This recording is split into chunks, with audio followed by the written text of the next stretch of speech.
Welcome back to the Scale Builders Guild and that other channel as well. It's live Wednesday takeover. What do we call this thing? I don't know. You started Live calling it stream Takeover. takeover. You started Yeah. calling it that, and I just kind of went with it. Well, it's a thing. I'm already flustered. That this, honestly, this is the most inconsistent thing to set up ever for me, and it Yeah, built you've been having some trouble. every time. To put it mildly, I think is probably the best way. I think we just do this though, so I'm mad to start with, and then it makes everything better when I'm super pissed off to start. Right, and you know what? Really quickly, anybody who is following along, it's a Team K and K orange shirt today, guys. Yes. This from last year, but orange. I think I'm already like flushed just with how mad I am getting this thing running. Yeah. I put out a trivia question out there. Everyone was like, he's probably putting on an orange shirt. And I was like, yes, but which orange? So welcome, everyone.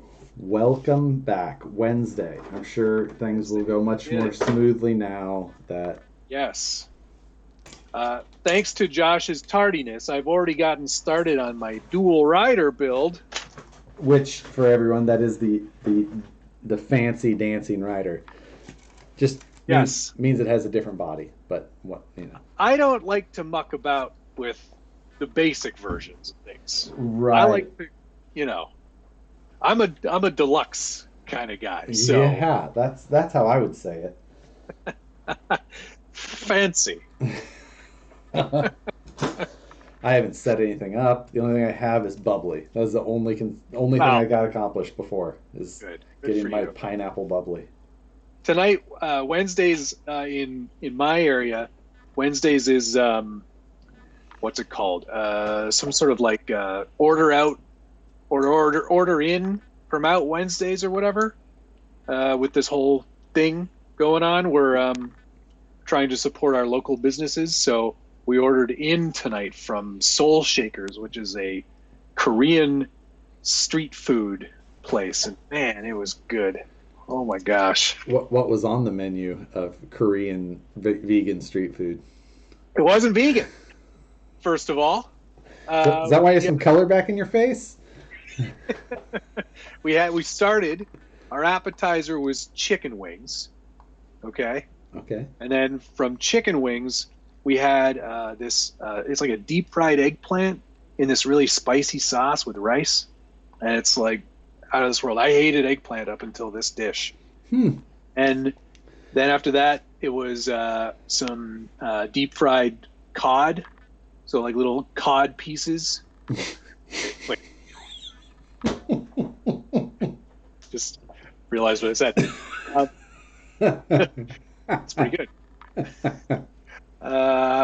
So that was really good. That was really delicious. And then the final thing, they do they call it the Biggie Smalls, and it's like a chopped. It's like a slider, but it tastes like a Big Mac with kimchi on it.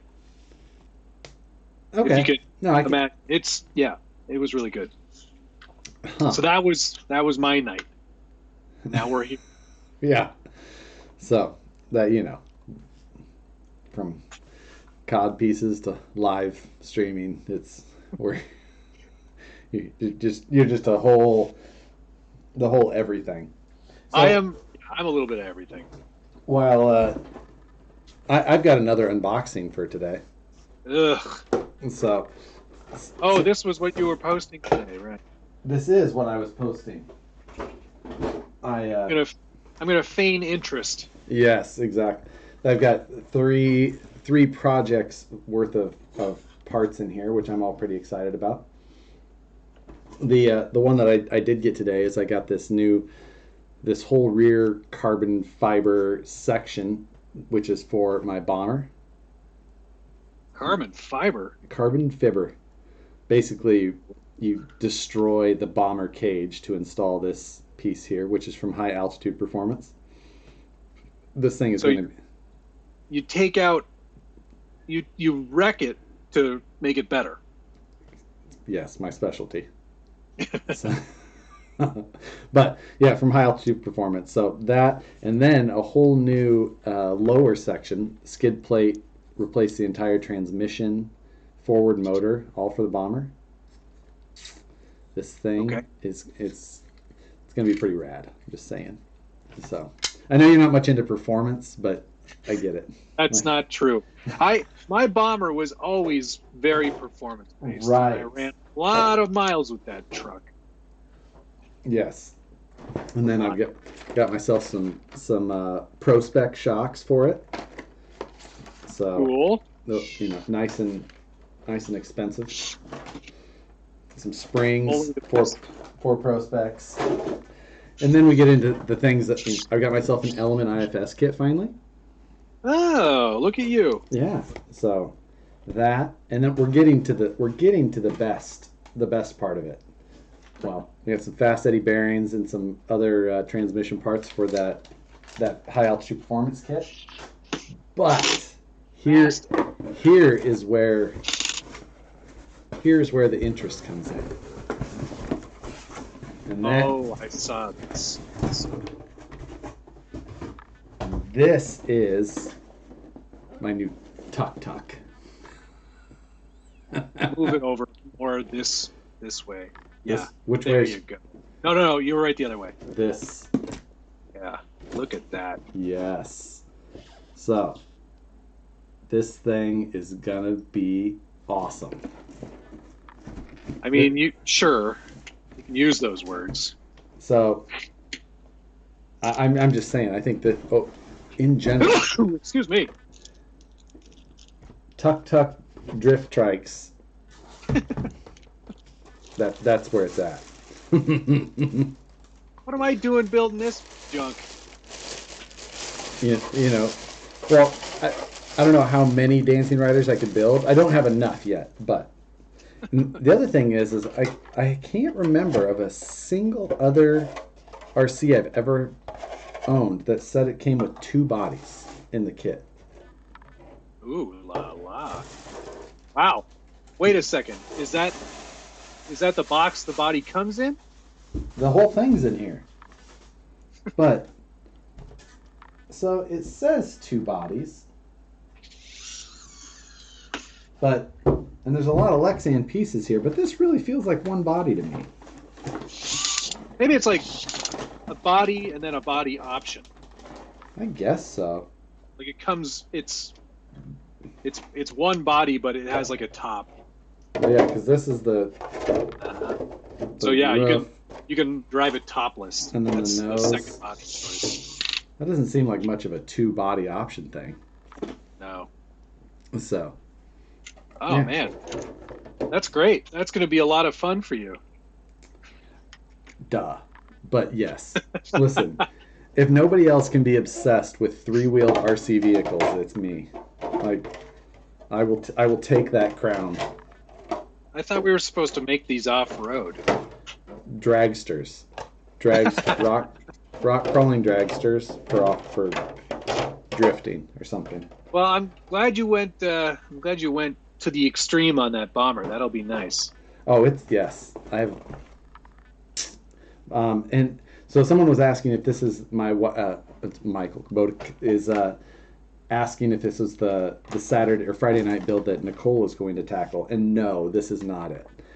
However, I do think I was shopping for a kit for Nicole to build, and was having very little luck because Legos have evidently been just the hot ticket item.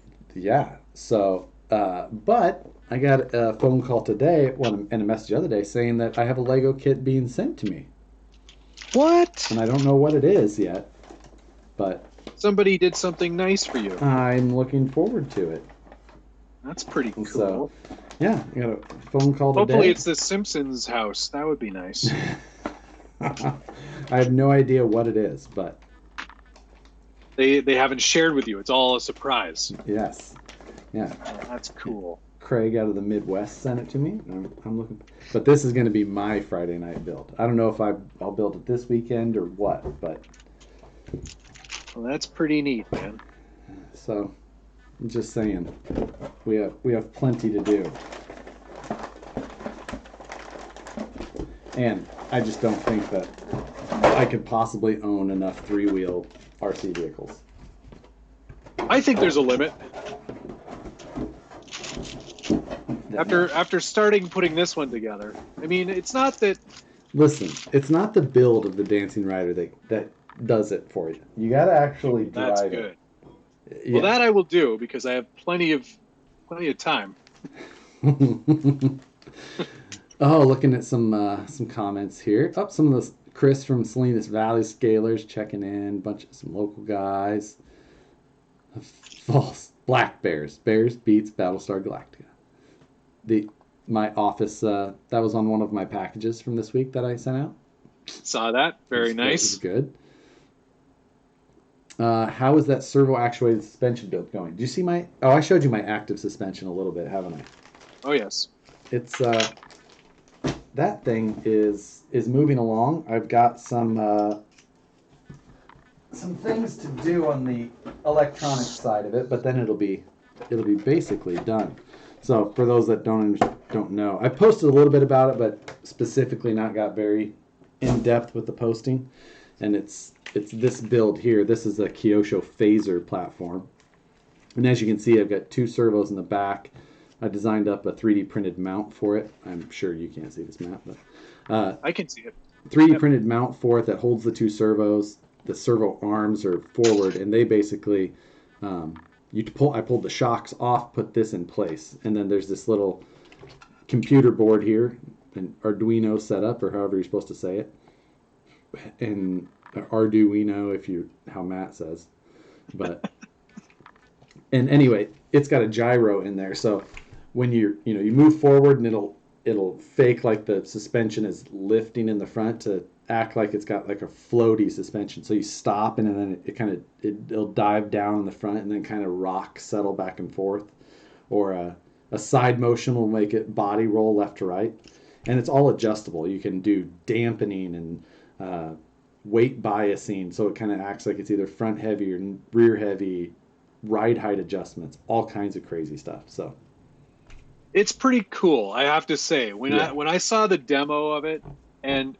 I think everybody sent it to me. Yeah. It was one of those ones. Instagram, Facebook. It's one of those ones that if you have any friends who are just like not into RC but know you're into RC, and that's all it takes. It's like, oh, they send it to you, like, yes. And it's one of those ones that you'll get sent for the next 2 years. Like, oh, you like RC cars? I'll send you this thing I saw on Facebook. Right, exactly. You play with toys here. Yeah, you're some kind of weirdo. Although I had a really nice conversation with a director friend of mine, and he's like, "Are you keeping busy through all of this?" And I mean, like my industry, we're not working because it requires groups of people, so they don't really allow for that. Right. But he's like, "Are you keeping busy?" And I said, "Oh yeah, I got lots of projects going on." And he's like, "I'm starting a 16th scale tank kit from Tamiya." And I was just like, all right, good for you. That's great. Exciting stuff. And then he wanted to see all my models, so I sent him pictures of everything. How long did that take? Yeah. Oh, hours. Right. You really get into the conversation.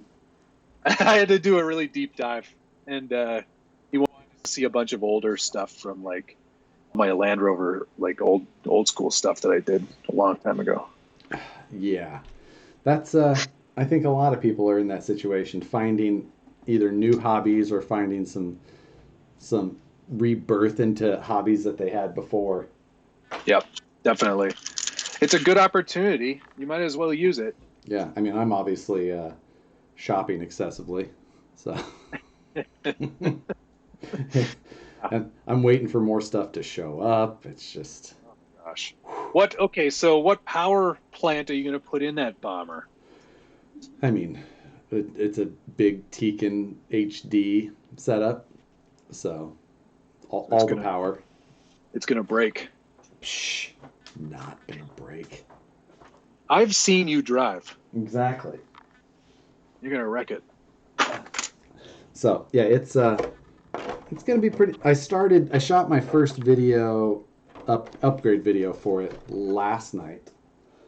So, I not with those parts because those just came today, but the first upgrade video is just some other stuff, and I got all of that shot, and I need to hopefully get that edited and posted for tomorrow, or maybe I'll wait and it'll be like a... I don't know that you'll get it done tonight because this is going to be a long night. Yeah, just wait. You got a whole dancing rider to build. I'm almost done. It didn't take me that long to get this thing running. I don't understand this this pivot thingy. What's the deal with that? Just keep building. It makes more sense later. Right. Is it like is it some sort of slipper assembly? Like with the spring in there and everything? No, that is the suspension. No. Inside this part. Yeah, that's the suspension. There's no suspension. It doesn't do anything. Well, you don't know how things work very well. So screw in 3.5 turns once you're in the position. Okay, there you go. Sorry, I'm not reading these very well because I'm not really paying attention because I don't care that much. Oh, well, that's bonus there. 1, 2, 3.5. It still doesn't do anything. People were saying my audio was off. Hopefully that fixed it because not off, but different. Hopefully that fixed it. I don't think this thing makes any sense already. I don't like it. So it doesn't seem to be doing anything. It's not. Well, but you either didn't install it right or. I know. Is it supposed to like bounce off of itself? It's a torsion spring. It's a torsion spring. Yeah. Do I have enough microphone cable? Just barely. So you see it's got torsional. Yeah. See, it's holding itself up. Oh, it's not doing that. I don't know what I did. I already broke it. I quit. Someone come build this for me. Yeah. Oh, it's very in depth, as you can tell here. Sean just said I can do a flip that tuck now. Oh yeah. The Brad, you're saying the link for 3D files on my website is broken. That's because I just added that section and haven't actually created the other section. I made the link before creating any of the content.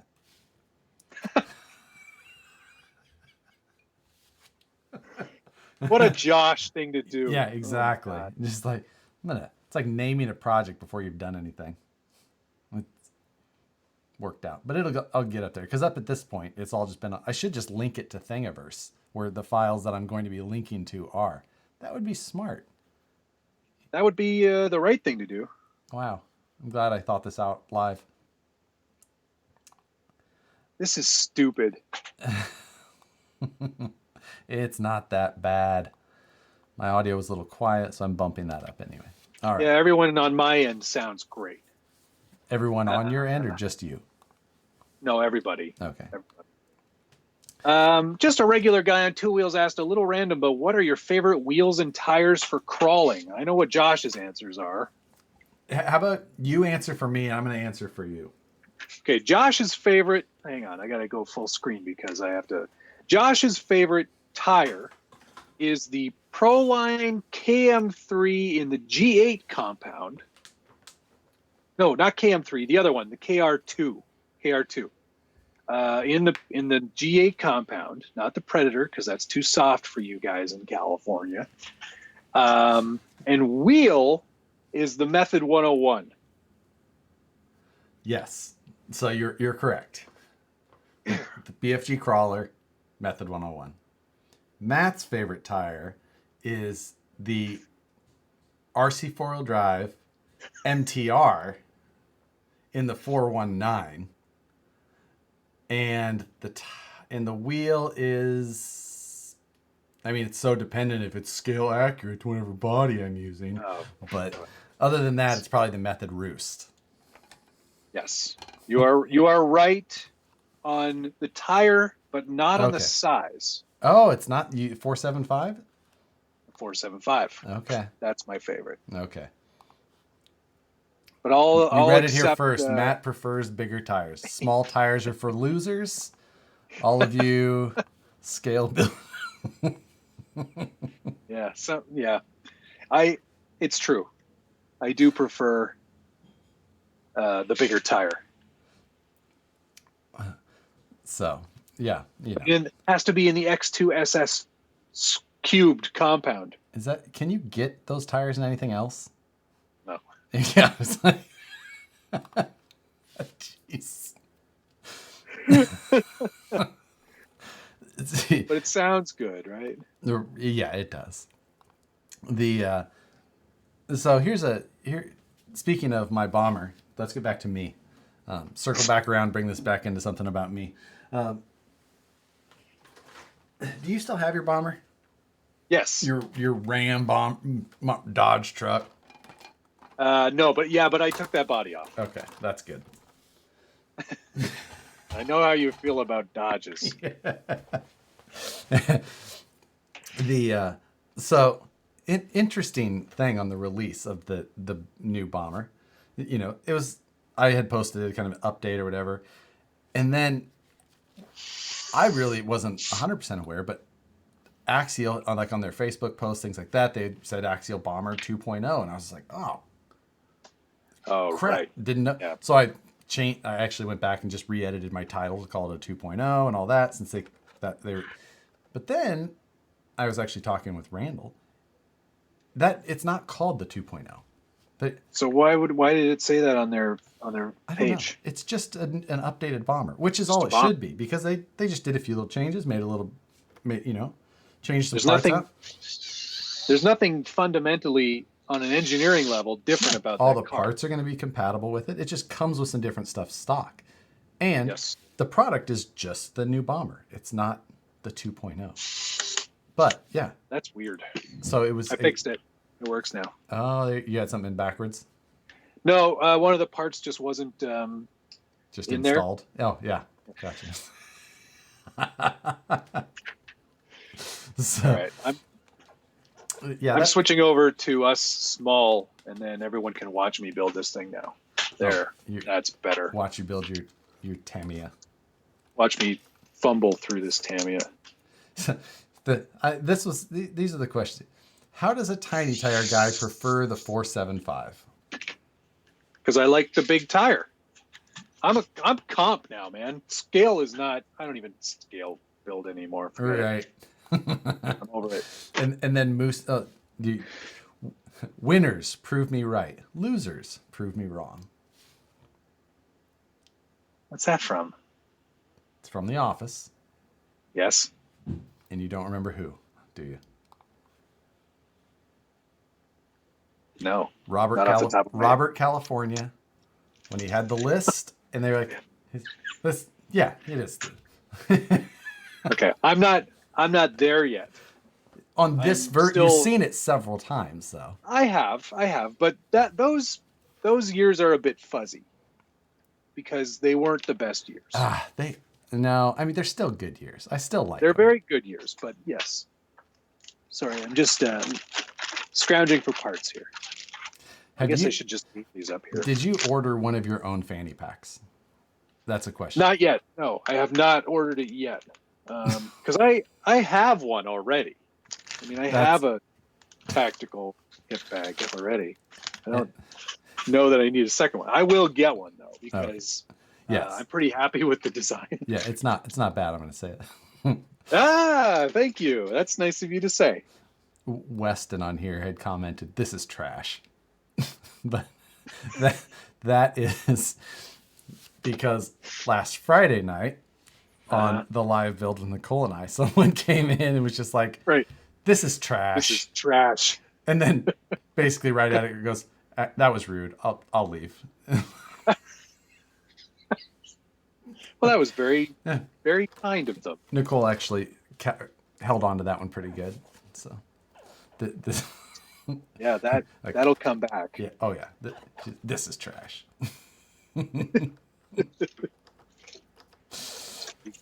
So So let's talk. I want to talk more about the bomber real quick. So we've determined that it's just the bomber or the new bomber, it is the new bomber. not A bomber, the bomber, whatever. not the bomber 2.0, because not really anything has changed. No, nothing major. But I really wasn't expecting anything major. Why change something that is already pretty great? There's nothing wrong. There's little things that they, maybe could have done. Like this is one of their only vehicles that's still running plastic links now. Oh yeah, ooh. Oh, that's weird. Okay, why didn't they update that? Right. It's just like I'm sure that they didn't change factories with this, so this is still the same plastics as before. Yep. It didn't change any of that. The bomber cage has always stood up so well, though, other than maybe like the very front bumper breaking. But in general, it's still been such a solid truck. So I don't know. Not too much of that really surprises me. I'm actually just really excited to starting to work on another one. So. Yeah, I had a fun time building. I've had the RTR. I've had the kit. Obviously, I prefer the kit. Because building is fun, because and also the RTR electronics, from what I recall in the original, I think it was like a 27 turn motor. 35. And I think mine was it 35. 35 turn. Ooh, okay. It is not inspiring. No, spirited. It's not spirited. Yeah, it's not a spirited or inspiring driving experience with the stock 35 turn. But, it's just like, which is kind of fun because like the Bomber drivetrain is one of their strongest drivetrains, really. Yes. Transmission in this is pretty much bulletproof. The axles, you're not going to break them on a 35 turn. No, that is true. That is true.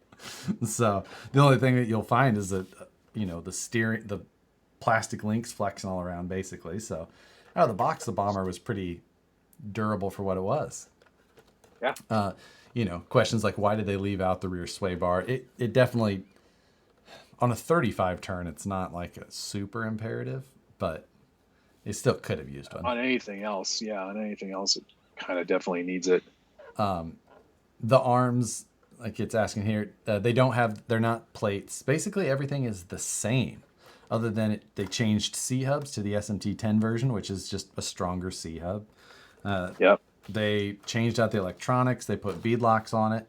And they put on a new rear, like molded light bar that's like very much like the EXO, but not the EXO one. I thought it was the same, and I was wrong. It is molded new for this truck, and it comes with 2 of the 4 LED pods filled.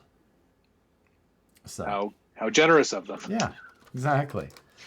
And it's all the lights are powered off of that AE5L that comes in there. So when I take out that AE5L, I'm gonna have to either remove the lights or start over. I don't know. Get some new lights, I guess.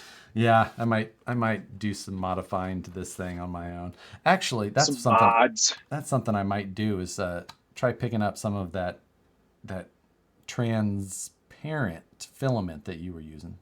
Oh yeah. Actually, probably not, because I don't think you can find 3D printer filament just about anywhere right now. You can, but you won't get it until the end of May. Yeah, exactly. You can buy it today. You just can't. Yeah, you can buy it right now. It says right on there, buy it now with your Prime account. Yes. I'm surprised you can get Prime up there. Oh, the only way to fly. Right. I get all my television programs. Yep. Craig is giving me a hint on the Lego setup he sent me. He says that it is made of plastic. So we're one step closer. Wow, wait a second. I'm guessing it's also in multicolor.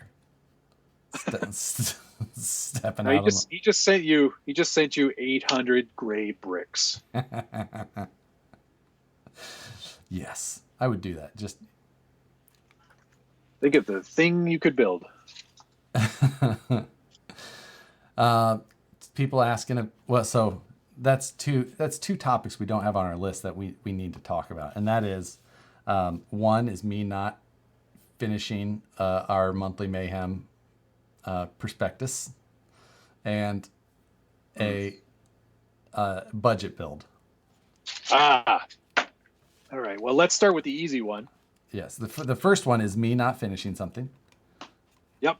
I mean, you've been Stupid busy. granted stupid busy, way busier than me. Yes. Actually, I should just turn that one back over to you. I feel like I've asked too many times. I feel like I've had that conversation maybe one too many times. Yes, I get that.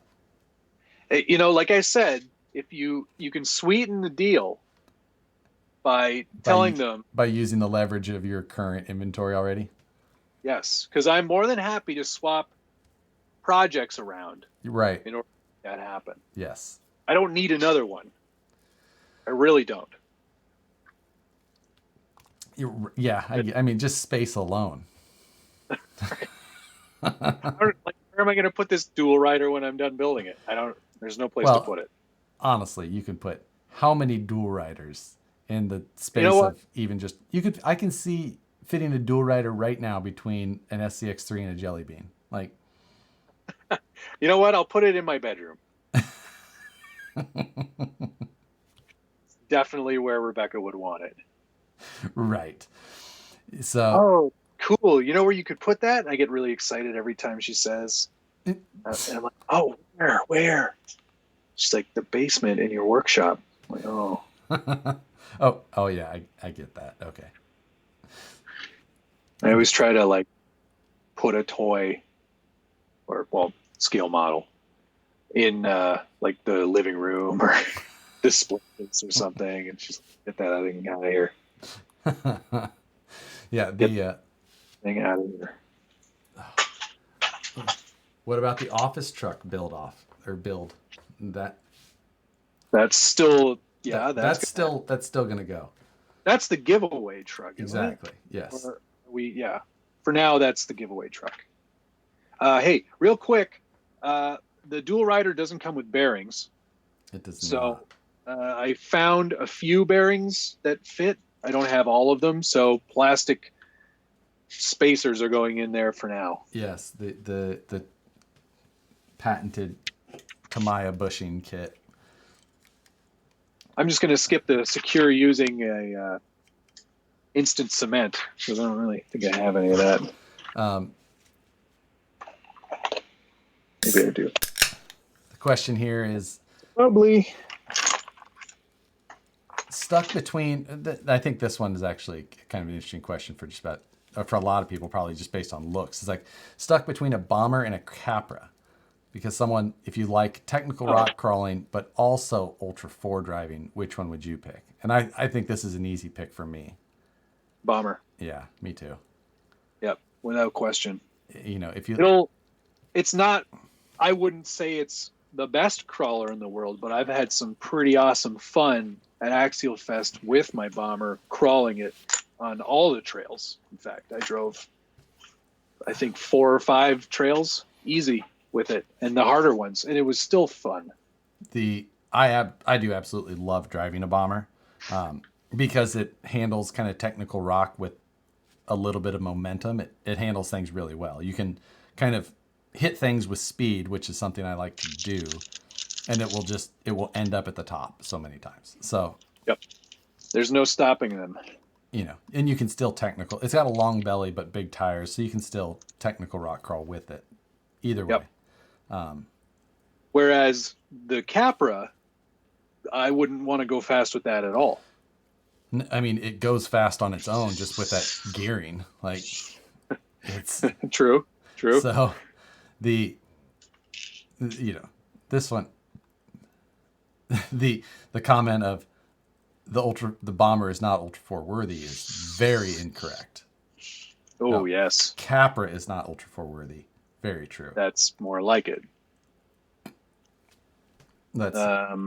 Yeah. I should see if there's any questions here. This one's bomber 2-speed to improve crawling. Don't. Don't get a 2-speed. Do that. Just Don't get a good brushless system, and you don't need a 2-speed. Stop doing 2-speeds. Yep. The Don't need 2 speeds.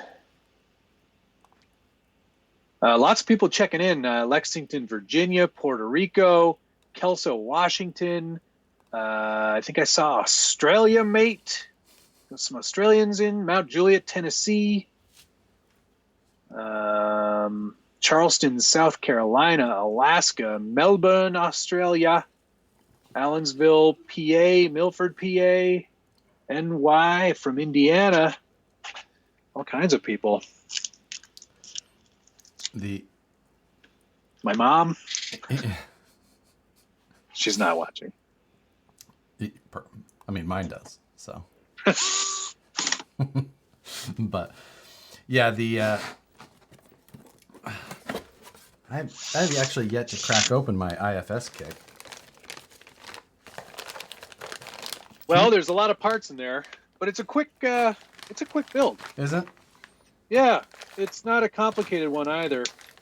Like that'll be like for your live streams, which are usually 4 to 7 hours. Right. You get that done in the first hour. I'd guess.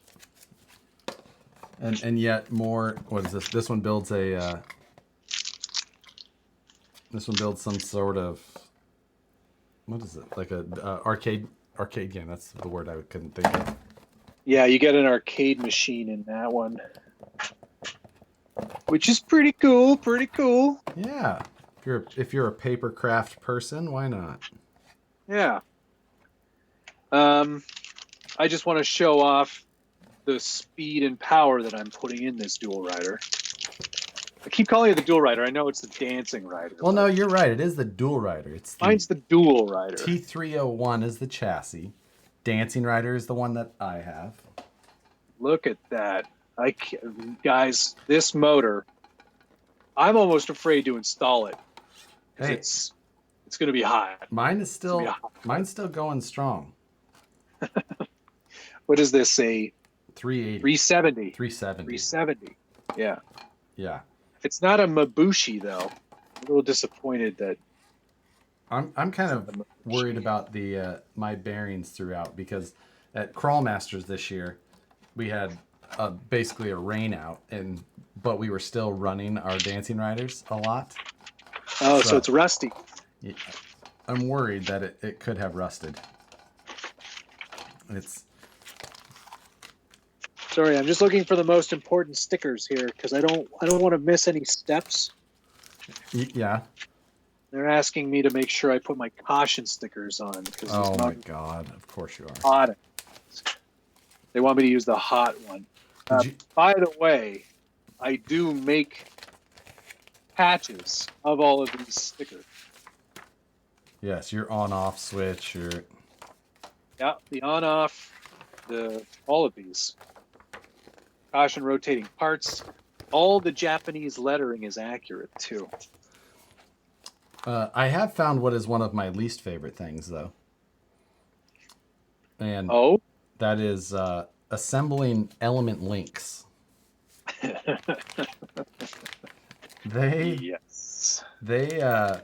I'm sure that this is a race-proven rod-end material, but it's the worst. It's challenging. It is the absolute worst. You grease them and do all that crap all you want. That is still the worst. Yeah, I don't like. I don't like. That's why I was happy. That's why I wanted to go to IFS so I could get rid of. So you only had to do 3 of them instead of 4, 5, 6, whatever, even more. Yeah, more than that. Evan, this is not adult grape juice. It's regular grape juice. Oh. But you're just drinking it out of a wine glass? Yeah, I'm trying to be fancy. We got a bunch. Now, you were reading off places. Now we got, lots of people check Bronx. I'm sure. The Bronx, New York. The BX. I heard NY. Bodega Boys. That's one of my favorite podcasts. It's pretty good. Portland, Michigander. I guess Michiganander? Sounds like a place. Michiganander? Yeah. Duh. Everyone's getting snow up north. Or not even We that had far. We had a dusting. We had a light dusting. But it didn't stick. Oh. John Grant is also saying that he has a Lego kit. Has a Porsche and a Ford Focus Rally. Oh, 2 more. Couple of good. I think that it could really. I'm gonna make Nicole build things just from now on. It's just where I'm gonna be a Lego channel now. I'm gonna go straight up against Jang. And his. You're gonna get so demonetized. Oh, I know. Just immediately. It's like over. Nope. Cop up. Bam. Crunch. Boy, I really want you to put that pinion on there. The plastic pinion. Yeah. Press on plastic pinion. Rubber tires. It says do not glue. You can tell it's made for speed. Don't glue these down. Heck, there's no need. You'll never get them off again. Yeah. Don't worry about this old gluing thing. That's amazing. Like I said in my review of the CCO2, there's just something really special about putting together a Tamiya kit or Tamiya. I thoroughly enjoy it. I get a lot of, like, I know it's frustrating at times, especially watching me do it live, but there's something about it that's pretty special that can't be replicated. Yeah, not unless you have like a fever and, or Nicole still calls the dancing rider like a fever dream.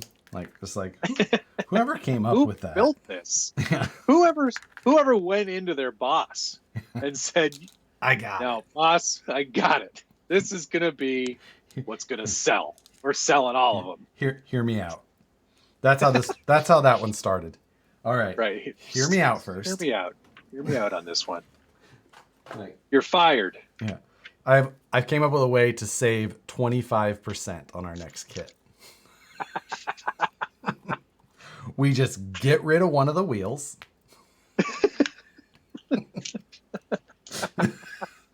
That's one less tire we have to include, sir. First off, boom. Now, how about this? No shocks in the back. What if I told you body we could make the body the size of a pop can? Okay, you with me? We're gonna call it the Dancing Rider. All right. Next, we don't pre-cut the window masks. Yeah, make the sticker sheets. Oh no, that's a lot of effort. How do they expect you to get that tiny? Okay, never mind. I'll get to that in a second. I'm looking at comments here. Bleep bloop bloop. Gotta go back in time here. Connecticut. Are you guys going to do anything else with the TRX4 Sport budget build-off trucks? No, those are done. We're done with those. We are done with those, and I don't own mine anymore. Okay.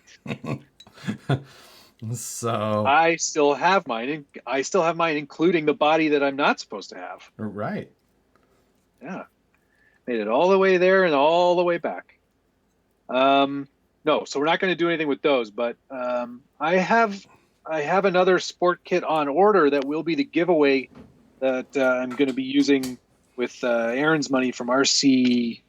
What's that site called? RC Adventures. Sparks. Or RC Sparks. RC Adventures. Well, I think that's what his channel is, right? Oh, okay. Yeah, so that I'll be doing something with that one soon. It's on order. Me. I'll mock you whenever I want.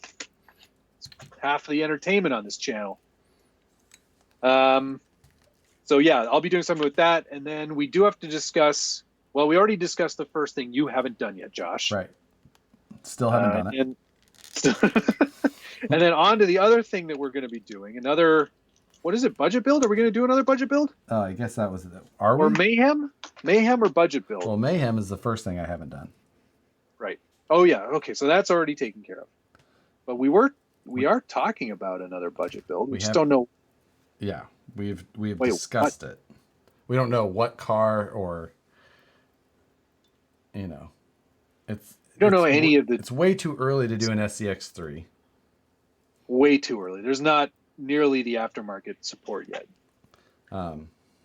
It will definitely. Which isn't to say there won't be, because there will be. There will be, and quickly. Yep. Because a lot of people seem to think there's a lot wrong with it. That's always the case. Yeah, that's with any new truck. Right. I think that's fair to say. So I think that what our next budget build was going to be was an Ultra, the VS410 Ultra. So. Well, I do want one. It's going to be 3 episodes. Okay, so we bought the truck. Now we got to pick electronics. Pretty good already. So I think we're just going to leave it at that. Welcome to follow along and build your own. It's going to be pretty fun. You don't literally be, so you don't have an Ultra yet. No. And you obviously should. Well, yeah, I should. But why don't you? Well, because I'm trying very hard to be fiscally responsible right now. Yeah. They're going to say, well, you just bought a dancing rider. But no, I've had this on the shelf for 6 months. 6 months. Yeah. Yeah. Yeah. I wanted to wait until the right time. Yeah. That makes sense. I'll give you that one. You can use that excuse. Thank you. It's a very accurate excuse. Yeah. I put the screws in the motor mount.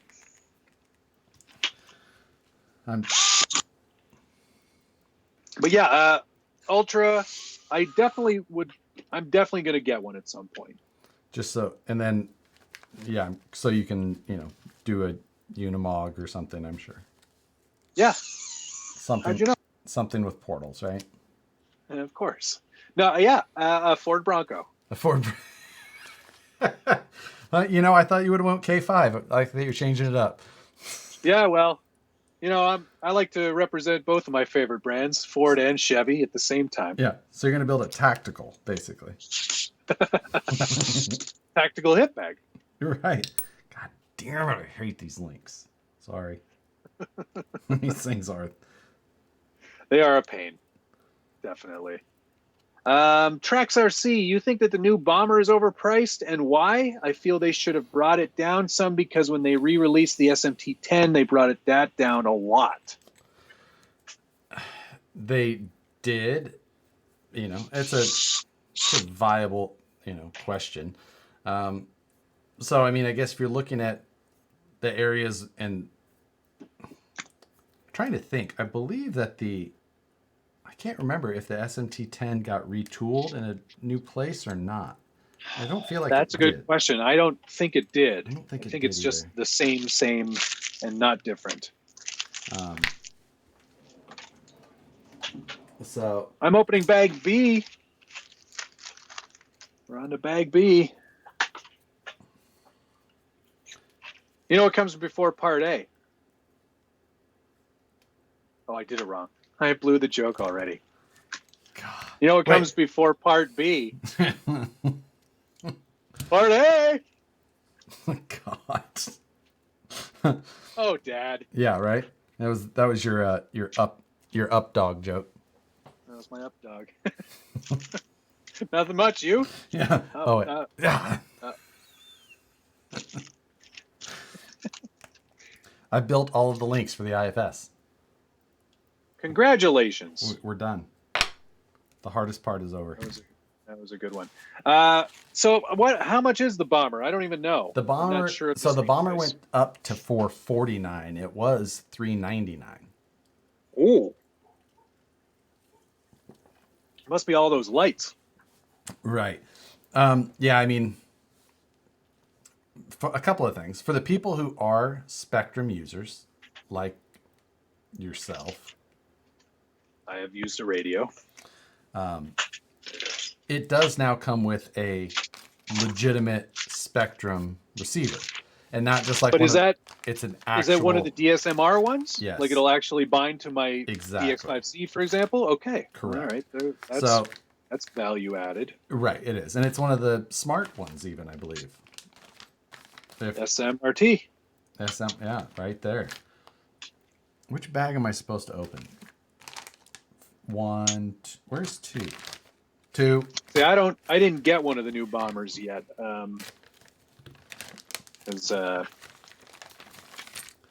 Probably because I got the SCX 10.3 like 4 months before everybody else, but I will get a bomber, I think.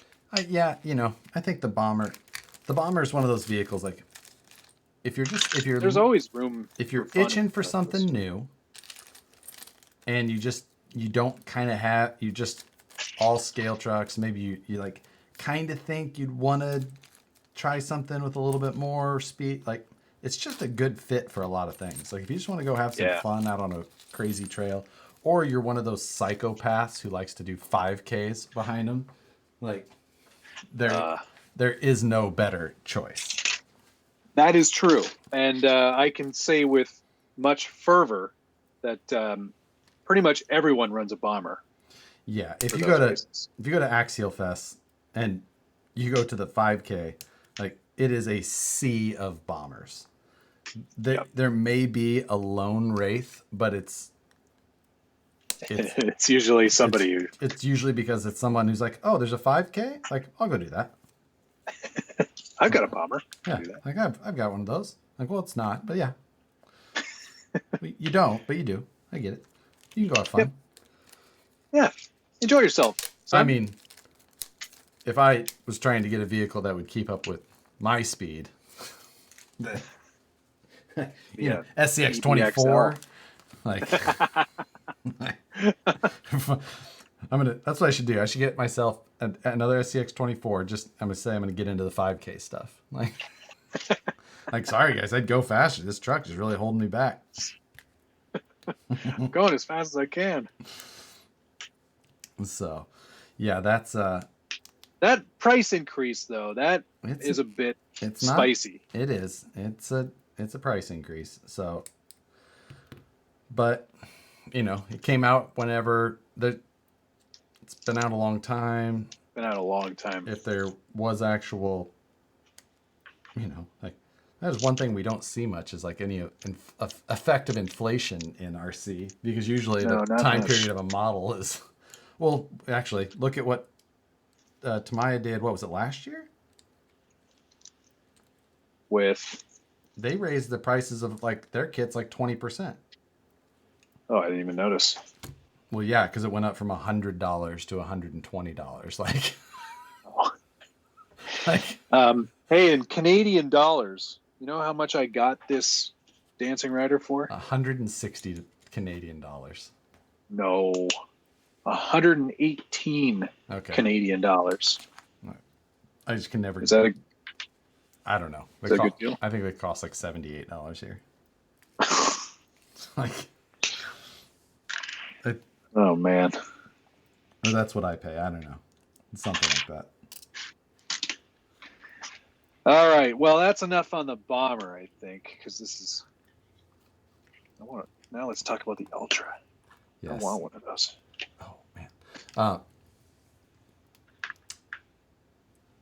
Swing by Robinette's for some donuts and wine cider at the parks, but I hope.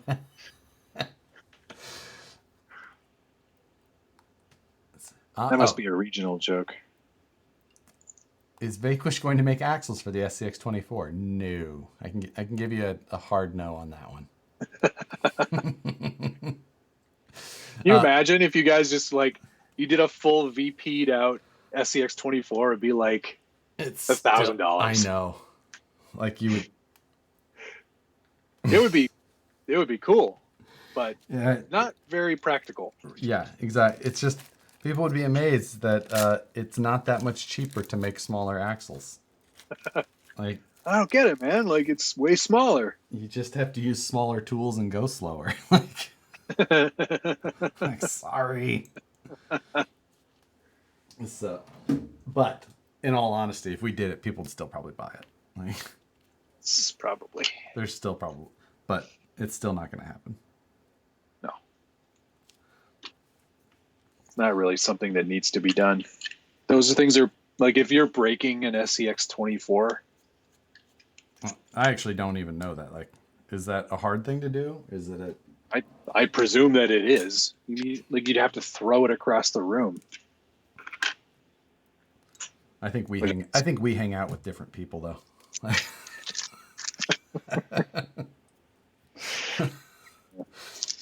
Yes, a 1/24th Ripper. That is the next Ripper project. Actually, I was going to hold it in until the next Ripper project actually is a 1/24 scale Ripper. There's been a small price increase due to inflation though, and it is now $3,000. And it's not... What a machine, though. What a machine. Yeah, and it's only because I hate you and everybody else. Like, it's just greed. Yeah. What's next on our old topic list?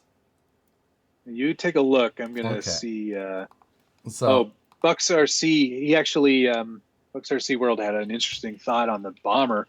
Real quick, the reason the price increase, 2 different liveries and 2 different licensed tires. So that plus your new electronics, that's probably a good portion of where that money went. So the bomber fab version does have new tires. They're tires that, were a new mold entirely. The Savvy version, though, is using tires that were done on the Yeti kit version. Oh, yes, that's right. So, and as far as the license costs, usually license costs are either based on a percentage of sales, not usually a flat fee or a guaranteed amount. Mm-hmm. So, the cost increase, like to have 2 versions, shouldn't really necessarily make for the cost increase.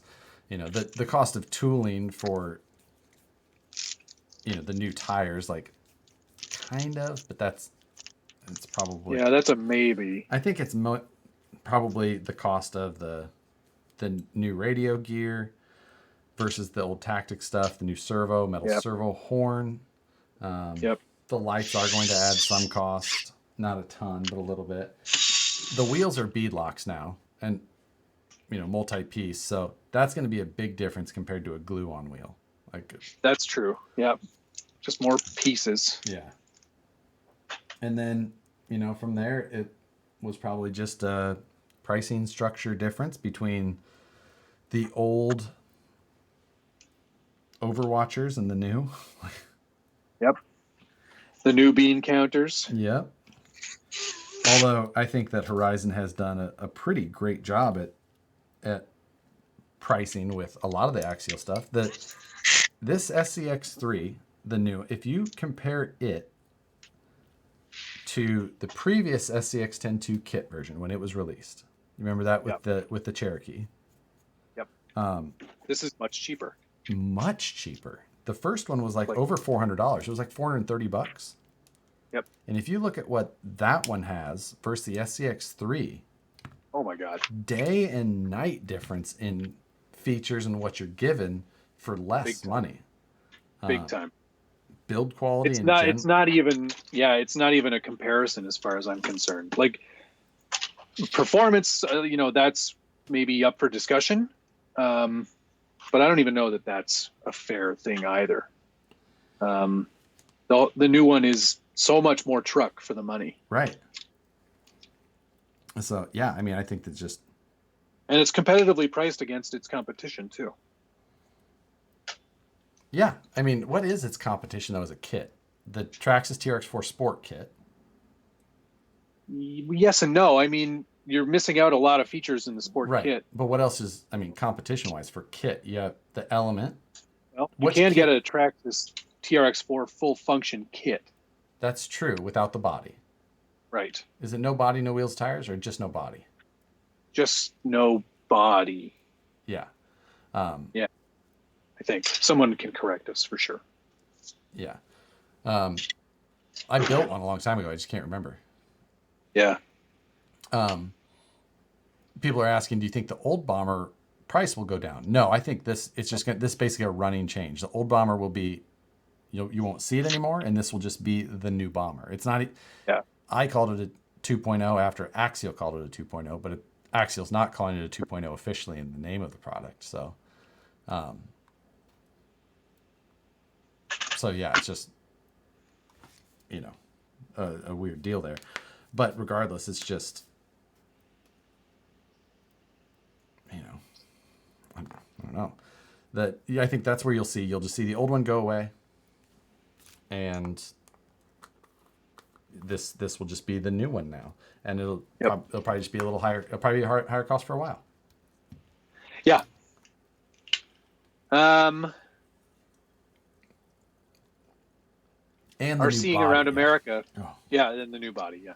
RCing around America. Scale news update. Josh now divorced for forcing wife to build Legos for YouTube.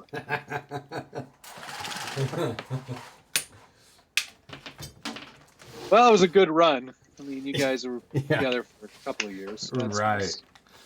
Okay, what are we at now? It's 9 years. Of marriage? No, not marriage. 9 years together? Yeah, it was like a 7-year test drive. Amateur hour. Right. 6-7 years, something like that. My wife and I have known each other for been together for 19 years. God, you're old. Married for 16. Almost 16. Well, look, I got married when I was 15. Okay? Part of my religion. I was born a snake handler. I'll die a snake handler. Hey, when you were building this thing, did you install this battery plug thing? I think Nicole's telling me that it was 5 years. No, that's for the AA tray. Oh, okay. So screw that thing. I'm gonna have to find a battery that fits in this little guy. Yes. A 2S battery, no less. I don't think I have any of those. I'm using an E-Flight pack. Oh. Let's see if there's any more questions here. Probably not. The Moose just asking if the weeds were ever pulled in the back here. Yes, yard work did get done on Saturday. Good for you. What? I did my yard work on this weekend as well. Had to go out to my mom's, give her a hand with stuff, socially distancing, of course, but did a whole bunch of yard work for her too, because the weather was nice on Saturday. Yeah, it was fantastic here. Yeah, I'm sure it was. The smaller driver bits. I have not got all my carbon fiber stuff yet. I'm still shopping and trying to figure out what where to spend my money properly. I don't want to. Some of the equipment is not cheap, so I just want to make sure that I get that right, so that I don't have to do it twice. I don't want to buy a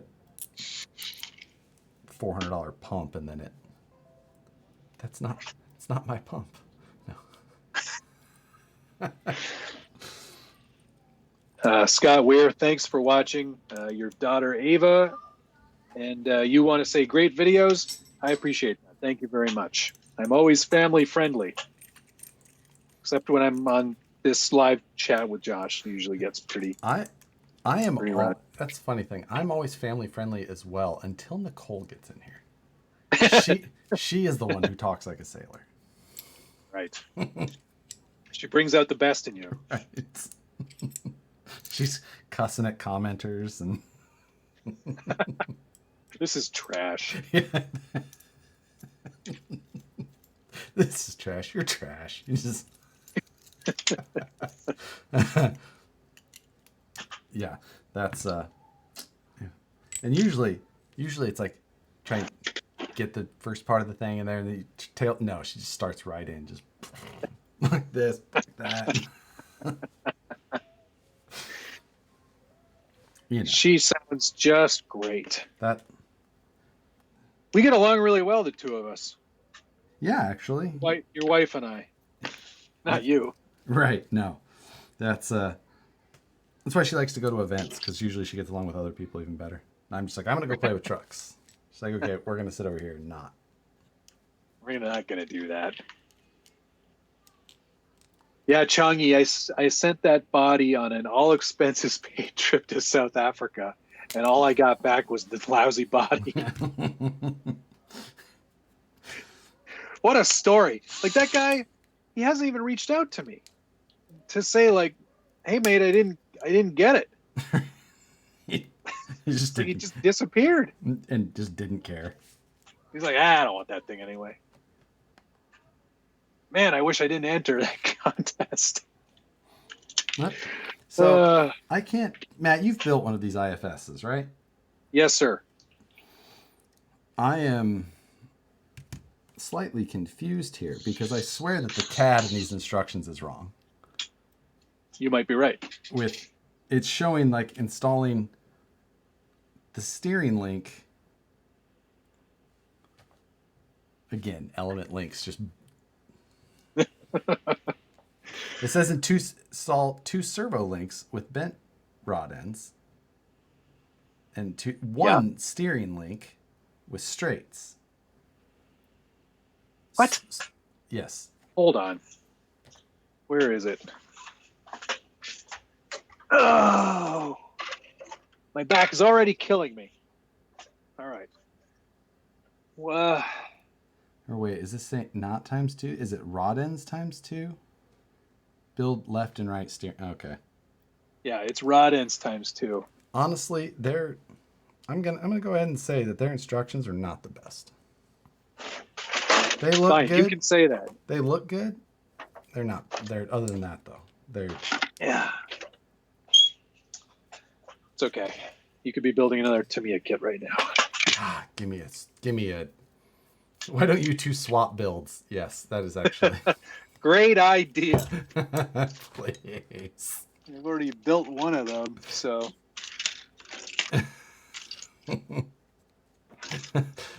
Moose Jaw, I think he gave the best excuse you could say.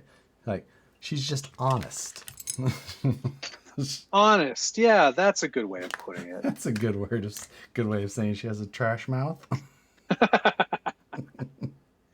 I like Moose Jaw, even if he is from Regina. Right. What?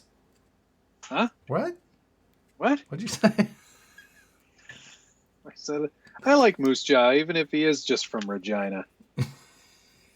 It's a city in Saskatchewan. Let me see. Canadian jokes. Yep. So funny. Glad. For me. Right. JK, kind of want a Blackfoot or Monster Beetle reissue, yay or nay? Those are always fun. I had briefly a original release Monster Beetle in completely stock form, which was pretty cool. I never drove it because I was, afraid to, because it was so nice. But those are a blast. I would go Clodbuster, I think, more than I'd go Blackfoot or Monster Beetle at this point, though. You would do a Clodbuster, huh? Heck yeah. Clodbusters are awesome. I never had one. Still never built. But my cousin had one. Okay. And man, oh man, I was probably 12 or 13. Yeah. And that thing was the best. It just seemed so fast back then. So, I mean, yeah. It's not. I look at the Clodbusters now, and I still have, some friends who own them or drive them, and like, they're cool, but I still think they just look terrible. They're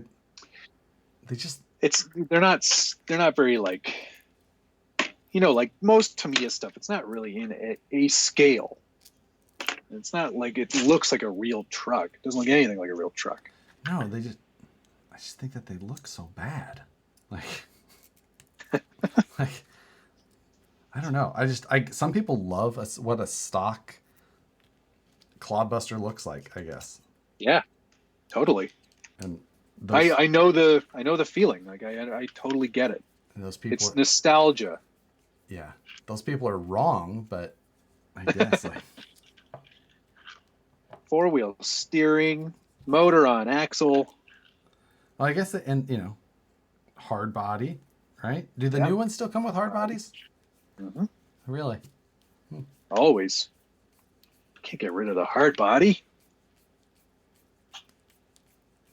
You think anybody, like in the manual here, it's got like this really great diagram of like ensure the servo is fixed in the center, and it's got like a horizontal and vertical line right along the center of the splined output, and you're just like, yeah, I'm totally going to do that, and then you just put it in.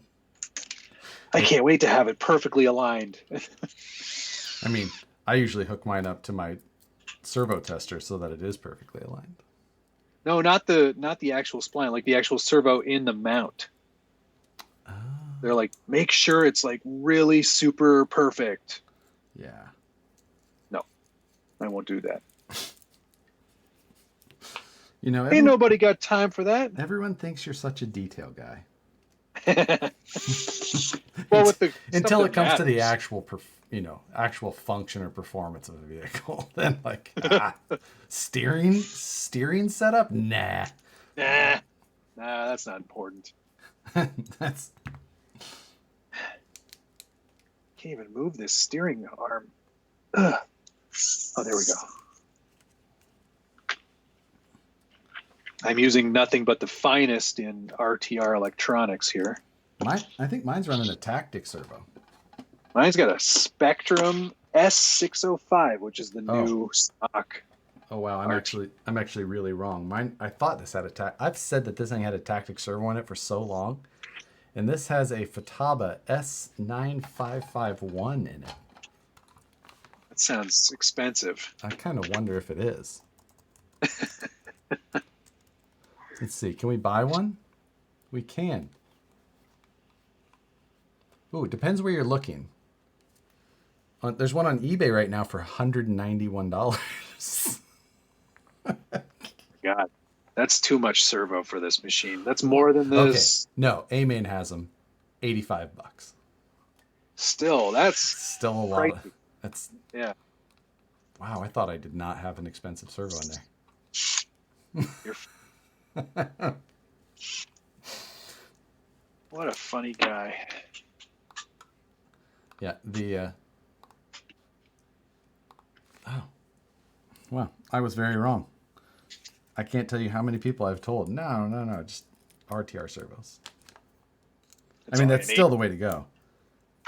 I know Michael Pham put in like a super fast racing servo, and then it basically, if you get real twitchy on the radio, it just flips itself over.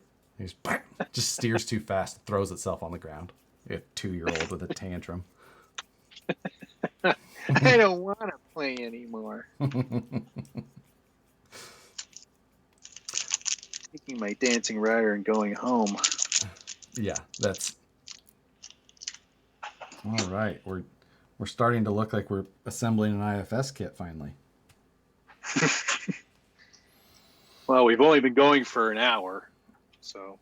Well, and then here's the other thing. It's just like now I'm at the point where I think I'm supposed to start installing these parts that I think are actually part of the 3D printed kit that I got that I need to install instead. Oh, you're putting this on something else? I am. And hold on.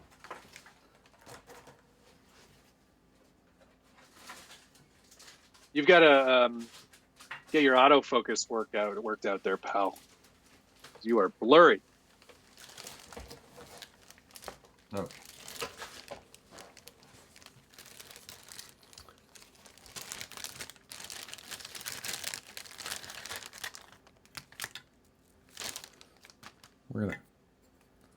I have no idea what it's actually going to take to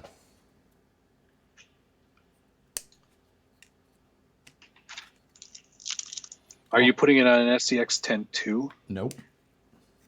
What are you putting it on? A Wraith 1.9. Oh, right. Right? That's cool.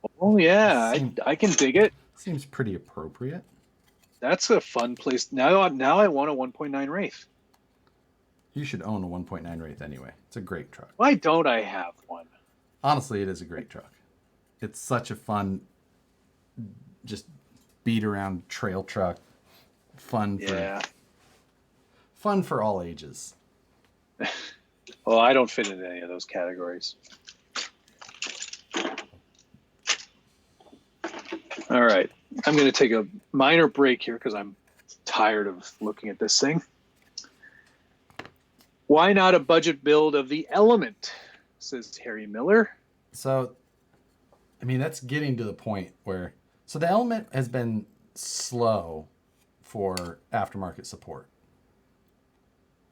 That's true. So I think they had... What do you attribute that to, do you think? I think it's a couple of things. One, I think that they... they had a good idea with kind of replicating things close enough to not quite be copying, but having some very similar parts and even some backwards compatibility to Axial stuff. Yes. But then at the same time, people are just like, oh, use Axial stuff. We're not going to make any parts for it. Right. So, so I feel like that's kind of working both ways on it. Yeah, that's part of it, I think. So, I think the other part of it is that most of those stuff that they already make is sort of like they have hop-ups already that are pretty decent. What do you mean? Or like the IFS kit, for example. Yeah. That would probably normally, well, it would never be something anybody would do usually. But that would be like an aftermarket thing if anybody was going to do it. Right. Like you kind of, it's interesting because a lot of the scale stuff, like you saw that there was one kit that was coming along. Oh, roll scale, right? Roll scale, yeah. And then Manitou, who does all the bodies, he's got one coming. Oh, and then all of a sudden, Element just kind of like plopped it out. Like, plop, here it is. Just kind of came out of nowhere, if I'm honest. So. Oh, good. I can skip over this whole battery case nonsense. Yes, you don't need that. Oh, blech. Oh, now they want me to install the ESC and servo. I don't want to do this. But I will. Anybody who wants to know, I'm using a TBLE02, which is the Tamiya brushed or brushless electronic speed control. I think it's brushed or brushless, isn't it? I don't even remember. But it's brushed or brushless Tamiya? Yeah. No, right? This is just brushless. That can't be it. No, it is. Good work. You don't have an RTR. No. I'm wrong. It's this electronic speed controller is preset to brushed motor mode and not brushless motor mode as stated in the manual. All right. What does this little thing look like? It's one of these guys. Oh wow, that's reasonably sized. Jesus. It's like a deck of cards you're gonna try and fit in there? It's not that big. Is it? Why? How much space do I have? Not much. You got it. Well, maybe it won't be this ESC. Damn it. What else do I have?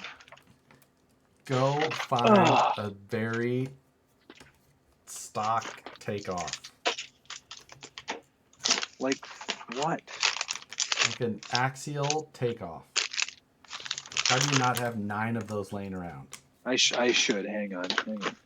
I had a bag. I was gonna just toss the whole bag and be like, okay, you can buy all of these ESCs and stock motors for $50. I mean, I sell them at the swap meets all the time, but Oh, you do? I sell them every year, and then by the next swap meet the next year, I have another bag of them. I don't think we do swap meets around here. Yeah, they you know. Okay, no joke. This is bigger than the Tamiya one. Maybe it's just how you're holding it. It's small, but it does have a Tamiya plug on it, so strike two. I have an AE5. I'm so we're surprised I'm even surprised they still use Tamiya plugs. These are trash. this is trash. I have a Holmes BR Mini in mine. Okay, Mr. Fancy Pants. Yeah, I have a $70 ESC and a $90 servo and a $75 car. Only Josh, people. Yeah. Only Josh. A build of the Axial Capra would be cool. We've already both built one, and there's not much, again, for a budget build, there isn't much to go on there. I mean, so that's part of the, I do feel like the Element is a really good base for a budget build. I agree. I agree. Because there's a lot that you can do to it. You know? Yes. It's a pretty stripped down, bare bones kit that there's a lot of things that can use updating. Like, I mean, but at the same time, there's going to be some really boring weeks, like when you're replacing the plastic hexes with aluminum ones. Like, that's slow week. Yeah, like this week, guys, we're replacing plastic hexes and the spur gear. Like, don't get too excited. Like, there's gonna be no short. It's gonna be 36 weeks, but there's gonna be some slow ones. So, I remember the first budget build that Matt and I did, which was the first project that he or I collaborated on. And he was just like, yeah, this budget build stuff. Like, yeah, what are we doing here? I'm like, well, last one was 20 weeks. And he's like, oh. Oh, no. Like, No. No.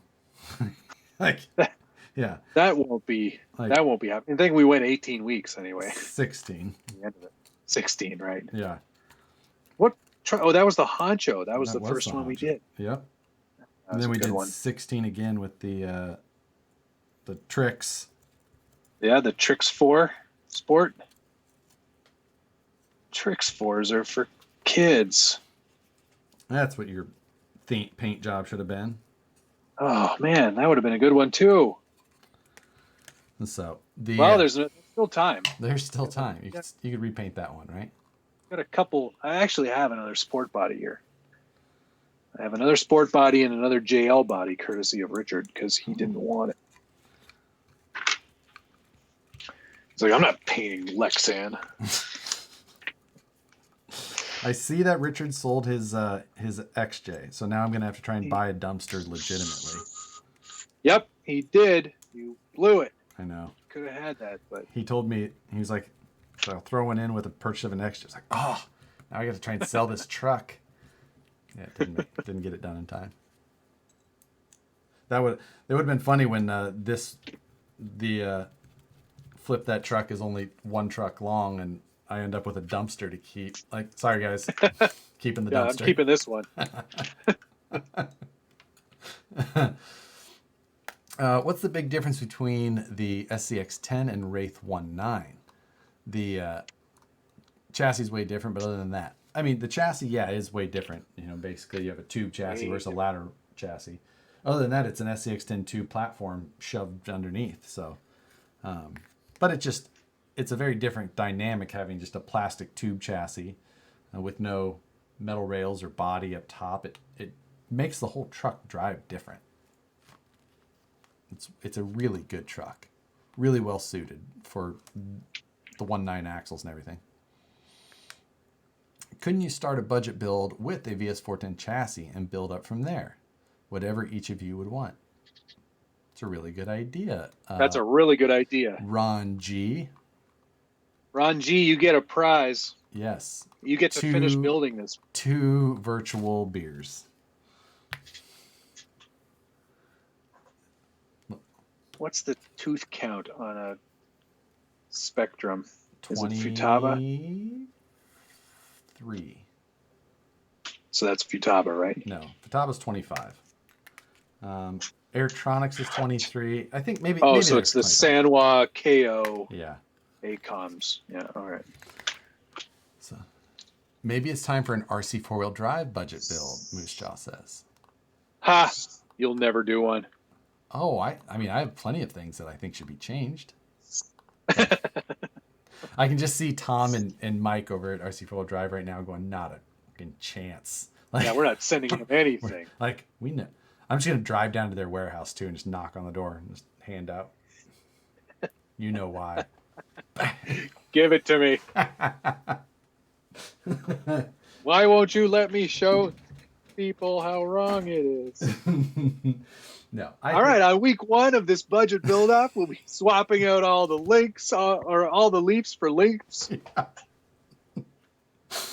Oh, I think it would be. There's that. God. This little servo tester I have. I know you've seen this before, but Oh yeah, because I it's got blew mine up. the little LEDs across. Oh yeah, that's right. It's got little LEDs across the top. However, they are the most overly bright LEDs ever, and they will straight up like look. Yeah. Oh, they're blinding. And like when you look right at it, it's just. And every single time you plug it in, I just happen to be aiming it right at my face. They get even brighter when you have it on 3S. Yeah. Volt up, gear down. Like John Holmes says. That's something else we could talk about. Other guests on the show. Yes, there's no shortage of guest options. Holmes is definitely one I want to have soon. Schultz is another one. That would be good. My a friend of mine, Patrick from Gigabit Games, I'd like to have on. Oh, Patrick. Yeah. You know Patrick, don't you? Patrick, I know him very well. So I'd like to have Patrick on. So, Yeah, actually, we had a conversation back in, I guess it would have been last summer, and we never followed up on it. So I can ask him about it when we have him on. yeah, and I talked to him about it the other day, and then honestly, just everything here is not slowed down any. Come on, I need to get this servo horn off. Oh, I know what I have. Savoring. There we go. Old saver things can go right to hell. You're doing the servo saver finally? Yeah. Yeah, it's kind of fun on that one. Really fiddly.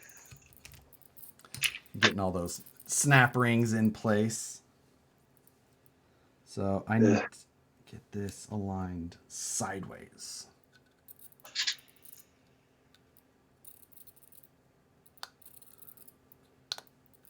Okay. Oops. Knew the right time to build a dancing rider would be in the middle of a pandemic lockdown. Yeah. Yeah, it's true. Not me. I didn't think it was going to be the right time. The right time was never, as far as I was concerned. I'm just telling you, you've never been more wrong about an RC until you get yourself a dancing rider. I am excited. I am. And if you ever make a friend, then hopefully that friend is cool enough to also have one, because racing them is where it's at. Was that a low-key dig just now? I have friends. Just none of them are into RC cars. That's how you know you found A real single one. friends. Oh, man. Let's see. Can I be done now? Oh, this person was saying, how about something? How about like a G-Speed type chassis build off? Definitely not. No, I would. Making a whole series around a flat rail chassis is a big no from me. No, I hate flat rail I don't. chassis. I think they're the worst. I have no interest in it either. So And it's not because I think they're the worst. I just don't. I don't see any. I don't have any interest.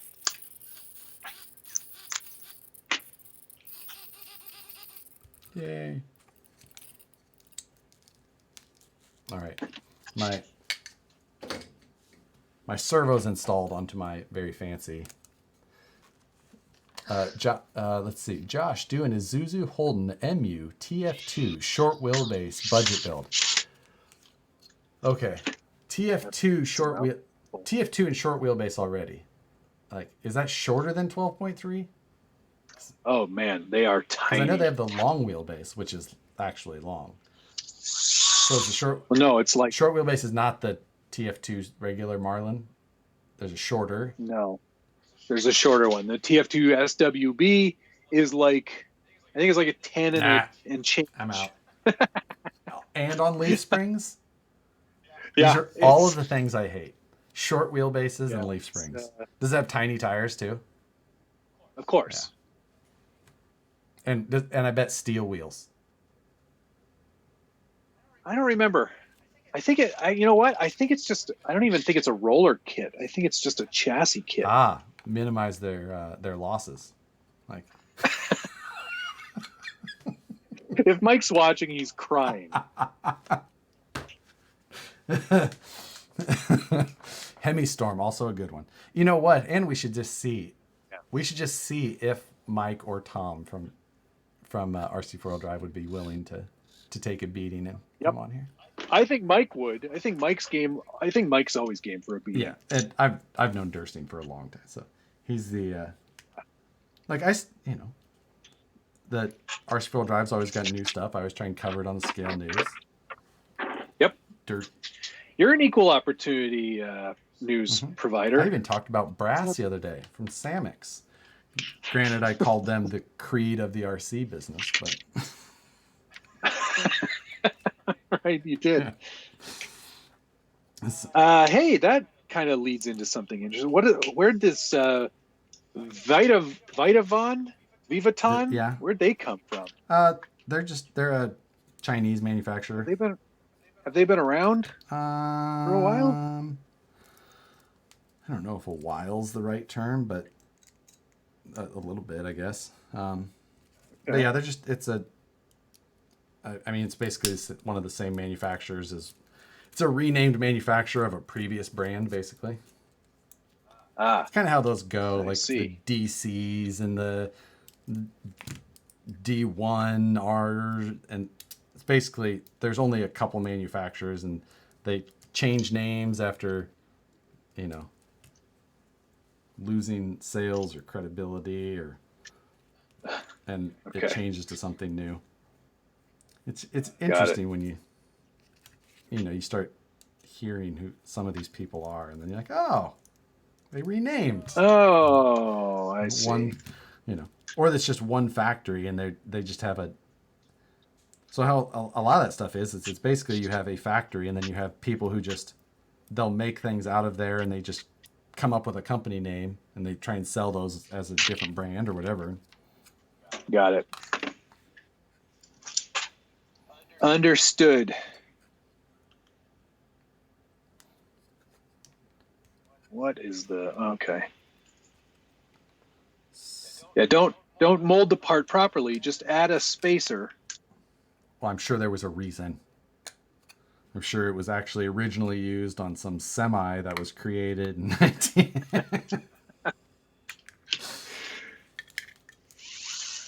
What if I told you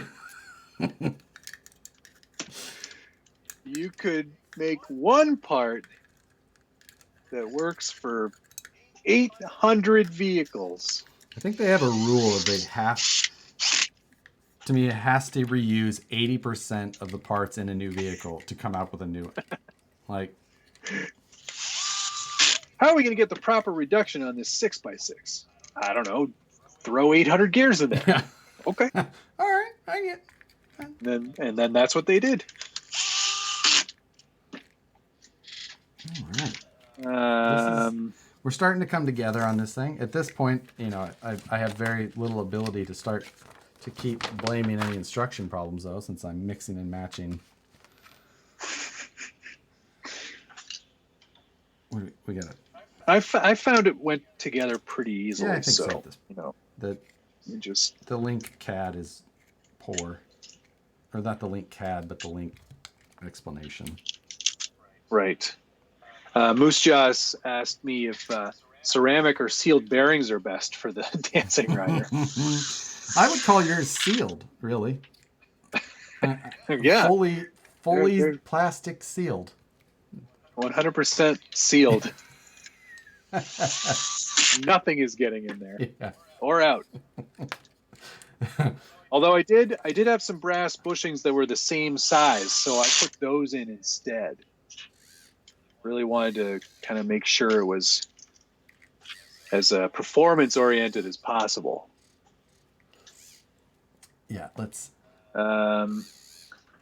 Michael Lenheiser asked if there were any rumors on new clear Lexan bodies being released from Proline or others, and I can say with much certainty that I haven't heard anything. Yeah, I saw that Proline put out a painted body again today for their Pro SC. Was that the blue one that they put out? Yeah, blue and black or something. And then did you see that they're going to be releasing another Heatwave one for the Slash 4x4? Oh. So, yeah. But other than that, I haven't actually seen or heard of any teases of anything new. I mean, if I knew too much, I wouldn't tell you anyway, but. Oh, no. Of course. That's for us to know. And right. Well, it's for Josh to know and for him to tell me. Yeah.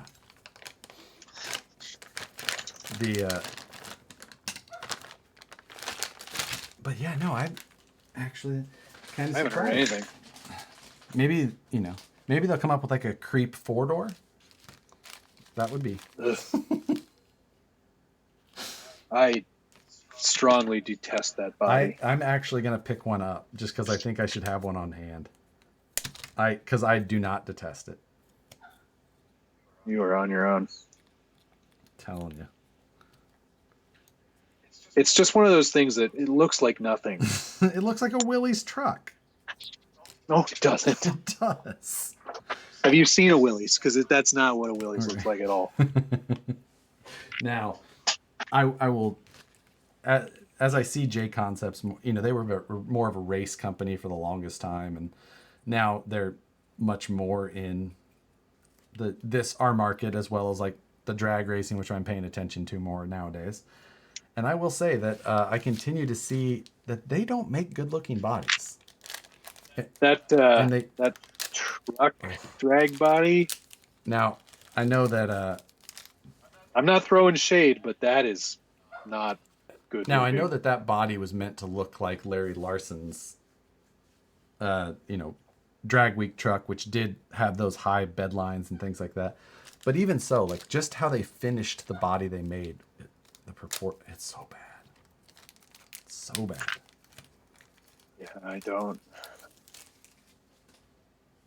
get it. So yeah, I can't say I do either. But it is what it is. I'm sure that there's plenty of drag racing people with bad taste. Just like where's the little outputs? I don't see my outputs. What is that sound you're making? It's the Dremel, the DeWalt. Oh.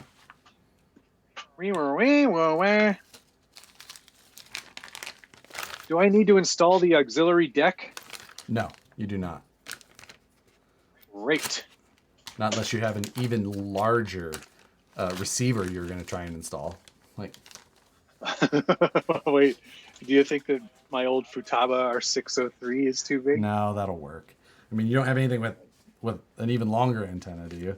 Like, what are you talking about? That's not. Oh wait, that is pretty long. The 603s had a. I liked it. I loved that radio. 3PMX. Man, oh man, what a good radio. Oh wow. Still use it. That's a 2009 radio. Yeah, I know. I've had it for a very long time, and I love it. I worked on the programming of that radio. I'll have you know. Nerd. Yeah. They. That's cool though. Yeah, that's when finally getting a 3-position programmable switch and a 3-channel radio. Yeah. I think I've referred to. Did you do a video on programming that channel? That one, yeah, way back, like 2009 when it came out. Pretty sure I've watched it about 1 million times. Well, that's because Futaba radios are so straightforward on their programming. Yes, they really know what they're doing. I will give them. I will say that the Futaba radio programming, not the most intuitive thing you're ever going to see. No, that is understatement of the year. What do I think? Jeremiah Foote wants to know what I think of the DX5C Rugged. I don't like the touch controls. Otherwise, it's a DX5C. And I love my DX5C. It's a great radio. Nice budget-friendly, feature-packed, good radio. And now, even better, because it's got telemetry on the upgraded version with the newer smart stuff, the smart batteries, the smart chargers and motors and ESCs. Are you going to decide to jump into that ecosystem? I've got a few batteries already. Mm-hmm. Whether or not I'm going to jump in completely is still sort of up for discussion. Yeah, I do love the idea. I love the concept of telemetry, having more information about what's going on in your vehicle at all times. I think it's something that is severely lacking. I love having that knowledge. Yeah, no, absolutely. Like I like being able to see it all. Absolutely. Now, I think that it's done so much better in the FPV world than it does, or airplane FPV world in general, than it is on the ground side. And I cannot understand why they don't use some similar technology to allow us like cross-platform, compatibility. Right. Yeah. I don't know. It's I think it's a harder market to penetrate because there's less interest in some of those numbers in our end of the sport. There is. Because it doesn't matter if you run out of battery when you're driving your toy truck. You just go get it, well, that sucks. I'll walk over there and get it. It doesn't make its way to you at a much faster rate than planned, No, exactly. So I think in that regard, it's a little harder to get into the market. Right. Because it doesn't have as much bearing on our market. But I can see it being something that over time, I think people will get some interest in. Like I love it because I love data. Right. I like seeing all those numbers and I like being able to refer back to them. And I also like being able to log that stuff, especially like for a drag car. I think that's going to be really key. Yeah. There's just so much time. Like I'd love to be able to see my motor temps all the time or, things that aren't necessarily instantaneous information that's needed. Like I don't necessarily care for motor RPM. Like I don't need that right away. But it's just, I don't know. There's stuff that I wish I could have, motor voltage or battery voltage is an easy one. Motor Futaba has telemetry stuff, and my 4PM is capable of using it. Yep. It's just all very specialized, and I don't know. I just wish things were more universal, but It's hard to sell that. Well, idea. and maybe we'll see that. Maybe we'll see that with the Spectrum stuff. So that as it rolls out, like they need to do some more radio stuff. Like some of their older, like their higher end radios, like the DX5R and the DX6, are great radios, but they also haven't been touched by any software updates or hardware updates in like 5 years, probably 3 or 4 years. Yeah, the 6 I think is only 3 or 3 something. They just need to be updated. And one other thing that it could be on the plus side for it is that the Spectrum stuff, like the chargers and the battery stuff, is basically just all rebrand ISDT. Right.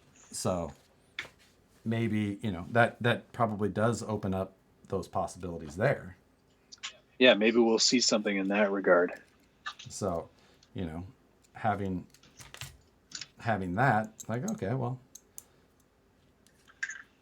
could be a thing. More of that compatibility. Yep. Oh man, I'm getting to the part where I'm putting the motor assembly to the chassis. It's getting very exciting over here. And Tim here is saying he'd love to run Futaba, but he's already got so much Spectrum, the cost to switch is too high. It can't, switching ecosystems in general is always it's like that's hurdle to get over. Yep. But also the Futaba receivers, like I run in my 4PM, it's like they're retail for $29. So wow, that's a good price. it is, and they're super compact. I run them in everything. It's a 6-channel receiver, which for 4-channel radio, but they work fantastic. They're just inexpensive. Work great. Everything about that is just.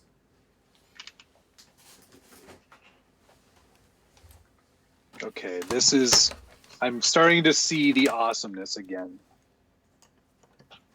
I love how this pivot point goes into the suspension on the motor. Oh yeah, thingy. yeah. That is cool as.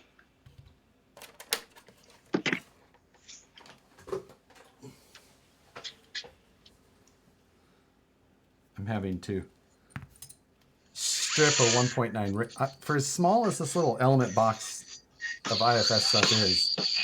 I sure ended up with it spread out all over. They sure fit a lot of stuff in there too, don't they? Yeah, I mean it's a decent little kit of. What do you people say? Decent piece of kit? Is that something we say? I think it is.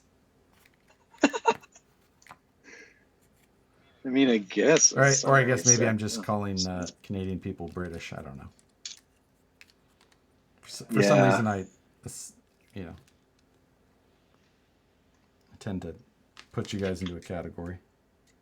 Well, we are a Commonwealth country. I guess you. This is adorable. Where's my tin? Okay, that's pretty neat. See? Now I get it. It's happening. That's how you steer by moving the back wheels. Yeah, exactly. But not in the direction you would expect. No. Hold shaft temporarily. I forgot to do that, but I didn't need to. It all fit together perfectly fine. That is cool. There's lots of room in there for a battery. There appears to be, but I'll make room. Yeah, it's I just went to the hobby shop and I made them open all the batteries. That's such a Josh thing to do. Open that one. Okay, no, open hey, that you. one. Hey, welcome to Hobby Lobby, sir. Shut up. Shut up and open your battery packages. case. Well, okay, you said so. Show me all your batteries. I know you from the internet. Show me all your batteries. I thought he'd be nicer in real life. Let's. I think I'm getting close to being done. Good thing I painted the body already. Yeah, it is. This thing will actually be finished tonight. Yeah. They totally skip a step on this too. They just show one side of it already installed. I'm just going to double check. Nope. Yep, they don't show it. No. They expect you to know what to do. I'm going to go with M3 by 10s. This is some good suspension on this front steering arm. Yeah, so that is, they don't tell you how far to adjust that down in that. You just have to tighten until desired. O-rings from item 42137, competition O-rings for oil Those are dampeners can be used. optional, I think, right? Not included. Yeah, not included. But I just so happen to have some. Do you really? Well, they're not that specific O-ring, okay. but they are O-rings. Well, you know what they say about O-rings. You've seen one. You've used one O-ring, you've fit one right over this. Oh, they don't even fit. Ah, that's perfect. The question of what are we building? I'm currently building an Element IFS kit to put into a 1.9 axial Wraith.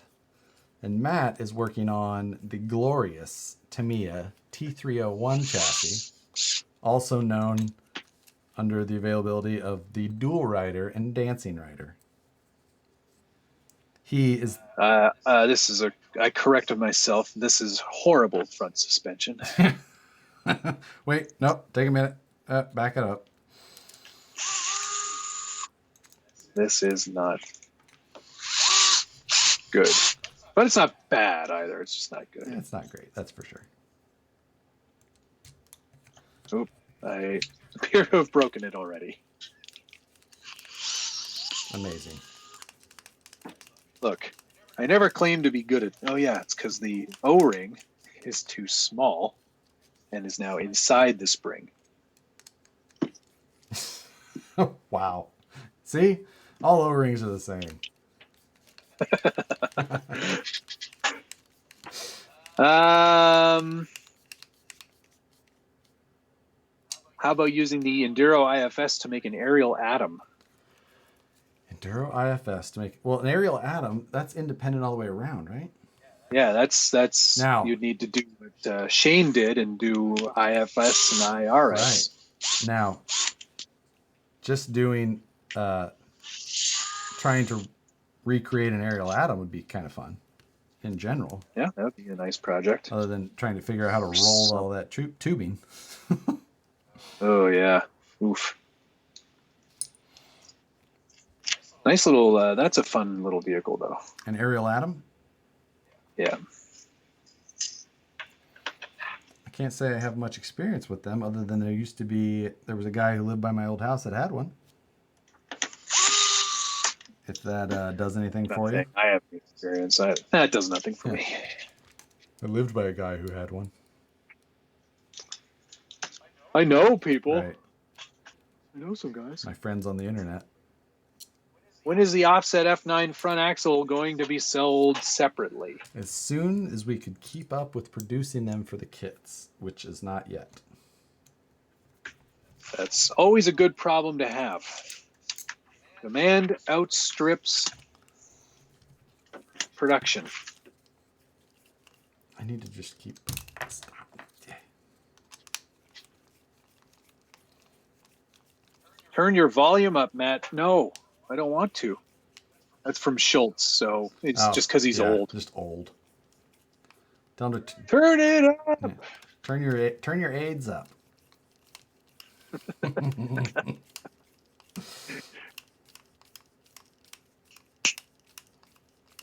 See, I'm using hand tools because I'm an idiot and I care about audio, right?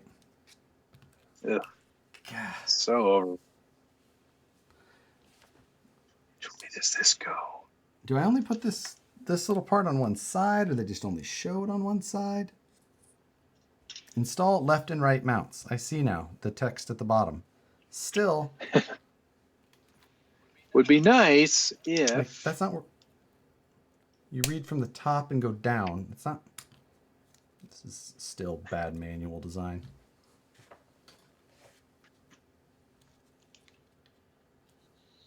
When is the new bomber? The new RTR bombers are out now. Whether or not they could do a kit again. I mean, they just killed the old kit, so I would not hold your breath on a new one. No, not even anytime. Even with a re-release of or a refresh, whatever. But yeah, I would not count on that. No, much like when is the RTR of the SCX-10-3 coming out? Probably not for a long time. Yeah, I imagine that's still a ways out. It is definitely not a month out. No. Definitely not a month. Not even 3 or 4. It'll be a while. Because the SCX-10 line primarily has always been kit first. Yeah, well, it always has been. Yeah, there's never been an RTR first, and it'll be a long time before we see an RTR. They want to sell kits. Like, what happened to you not using power drivers there, pal? My neck hurts. I'm out of bubbly. That's all. Well, it's time for a Canadian White Claw, I think. I better text her. She doesn't like when I Nicole. She doesn't like when I scream. Nicole.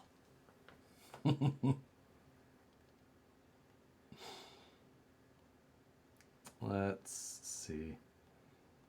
My mic is very low. I think it's just because I'm not talking directly into the mic, which is my laptop.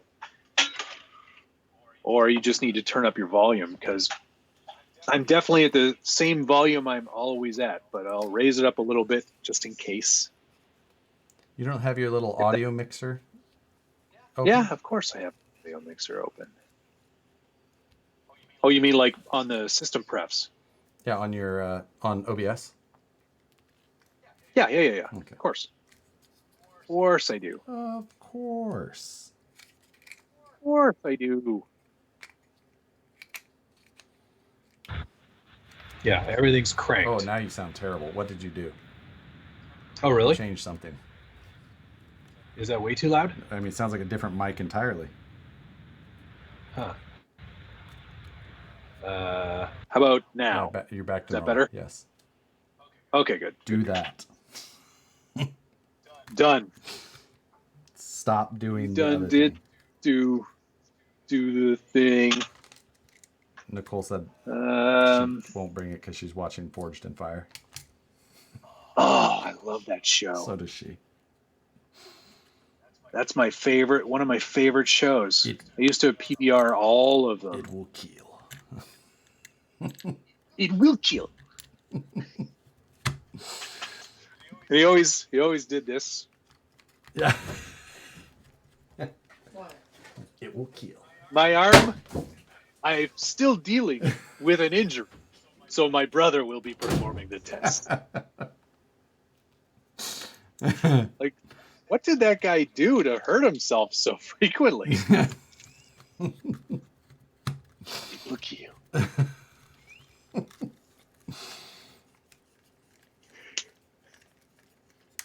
I liked how much the main host, how much his hair changed over the season. Oh, well, I guess I'm not a long time viewer, I guess, because I've only ever seen the very slicked back version. Yikes! It's some bad hair. Wow. And my wife is a hairstylist. I don't understand how it doesn't bother her more.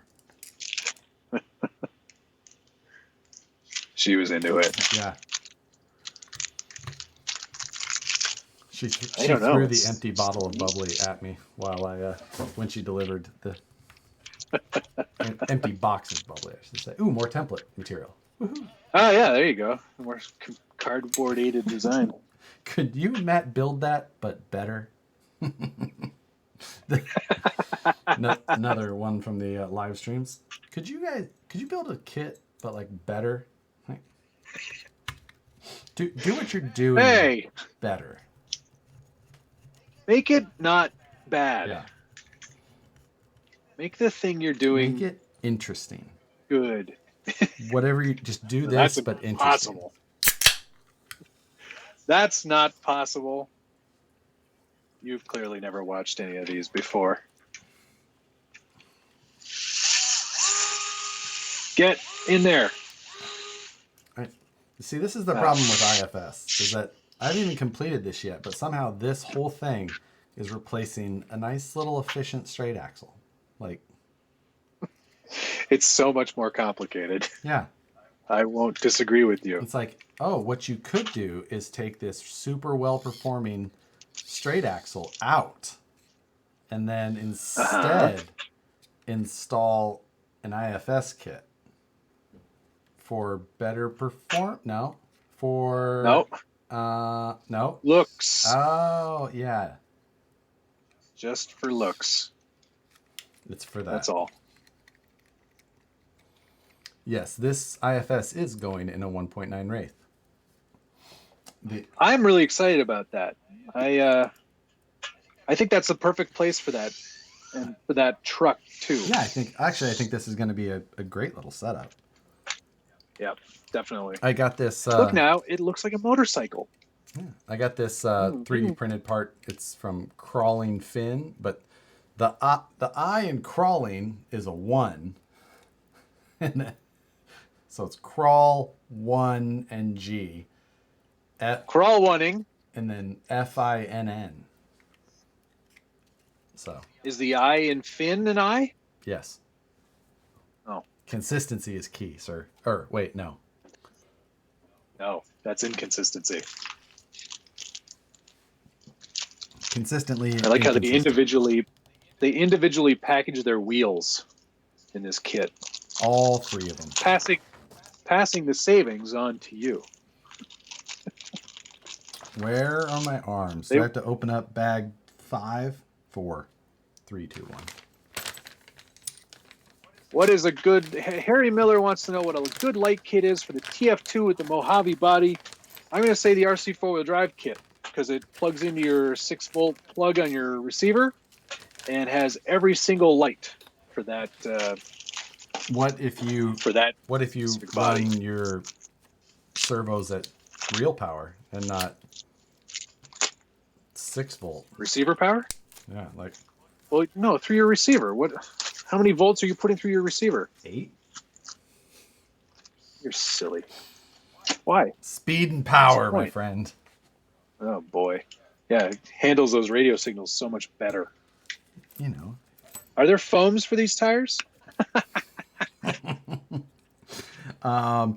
Funny story, Crawler Innovations has, and will offer you Dancing Rider foams.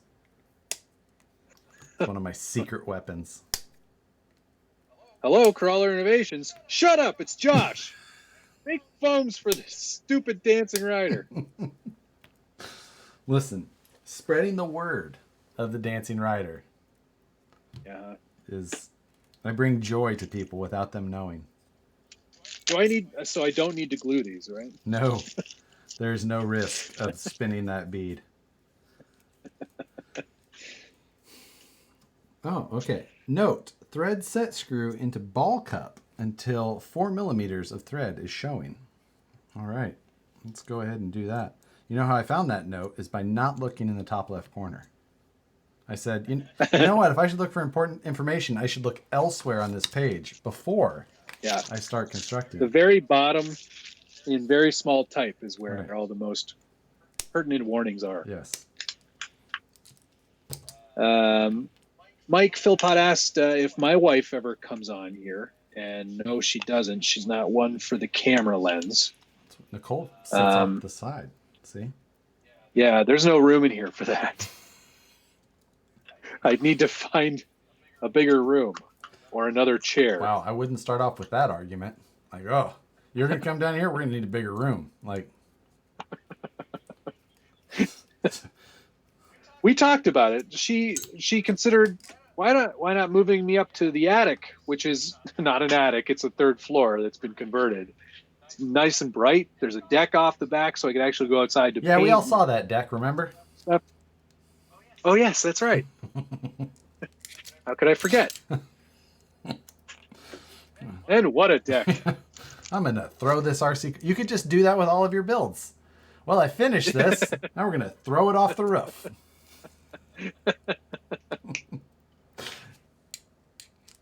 Need more room? So throw it off. I don't need this truck anymore. Oh yeah, I tried. I don't know why, but on Friday's story, I thought, let's see if there's any interest in this EXO that I don't need anymore. And that was the wrong place to post stuff for sale, I think. I don't think I'll ever do that again. Why is that? I got a lot of people suggesting offers that were fairly low. I mean, it's a brand new, never run EXO kit. Kit version, okay. So no electronics, right? It's no electronics. Not a new RT. I'm just wondering if you were kind of verbiage you're using. So $400. That's you're sold. You can PayPal me right now. I mean, I think you could get $400 for that. I think that I should be able to get $400 for that, but that's not how that went down. So, right. I get a lot of people asking for free cars, so there's that. Oh yeah, I get a lot of those too. I've decided to start responding to some of them. Yeah, I actually, like, if it's a story, like it's my Friday question story and somebody asks, then absolutely. I say, yeah, I've already sent it. Yeah. It's in the mail. It depends on what kind of mood I'm in, especially if it's like been a long day of work. And I'm like, you know what? Maybe you should go to work. Yeah. Yeah. I will trade you. I will give you a free one in exchange for your paycheck. Yep. I installed the front suspension arms backwards. The front suspension arms? Oh, you mean the whole triple tree? Yeah. Wow. No, just the not the triple tree, just the actual, like, the bottom half arms. Oh, so you got the rake wrong. I put the backwards. Yeah. Is it rake or trail on a motorcycle?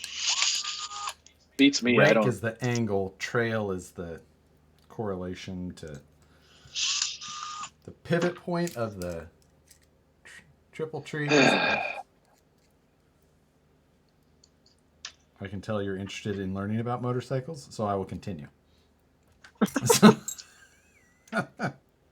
I could hear hear your sigh of relief as I educated you. So I'm going. Yes, that's what that noise was.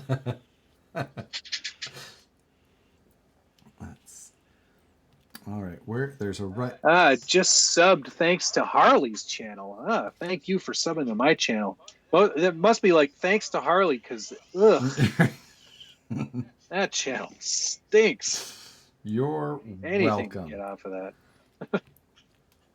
All right. There we go. Crisis averted. All right, now I'm looking for some sort of hinge pin of some sort. All the things that I like listening to you build this. Build. Assemble. Where are the stupid hinge pins? Josh After Dark, new title for Friday Nights with Nicole. Yeah. That would go over well, I think. I have to start putting a warning at the beginning of those videos. I'm just waiting for the bot to go through and auto translate those and demonetize them. Like, nap. Like, she called someone a pirate hooker. Like, we're gonna have to stop that one. Take his money away. You dirty pirate hooker.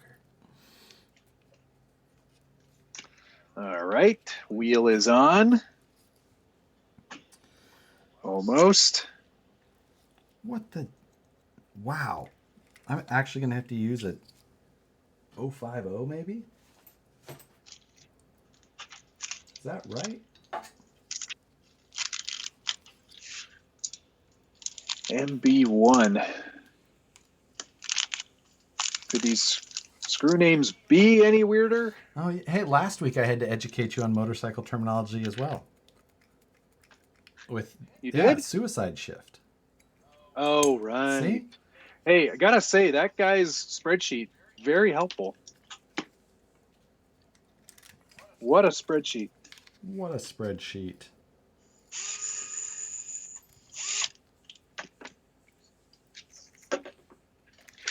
Right.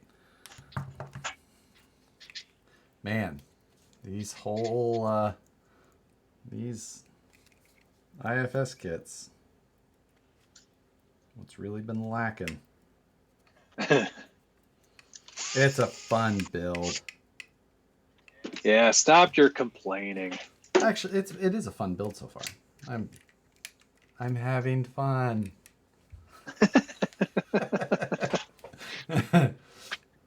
I just love it. Someone's saying I should get the X-Rider Flamingo, but I don't need to get that because I just got the it's the same thing but with a different name and different body. It's the Tuk Tuk version. Same but different. Same but different. But still, I should probably get the Flamingo as well. You might as well, Josh. You know what? I mean, And you know what I need to search out, Matt, is I need to buy a red cat.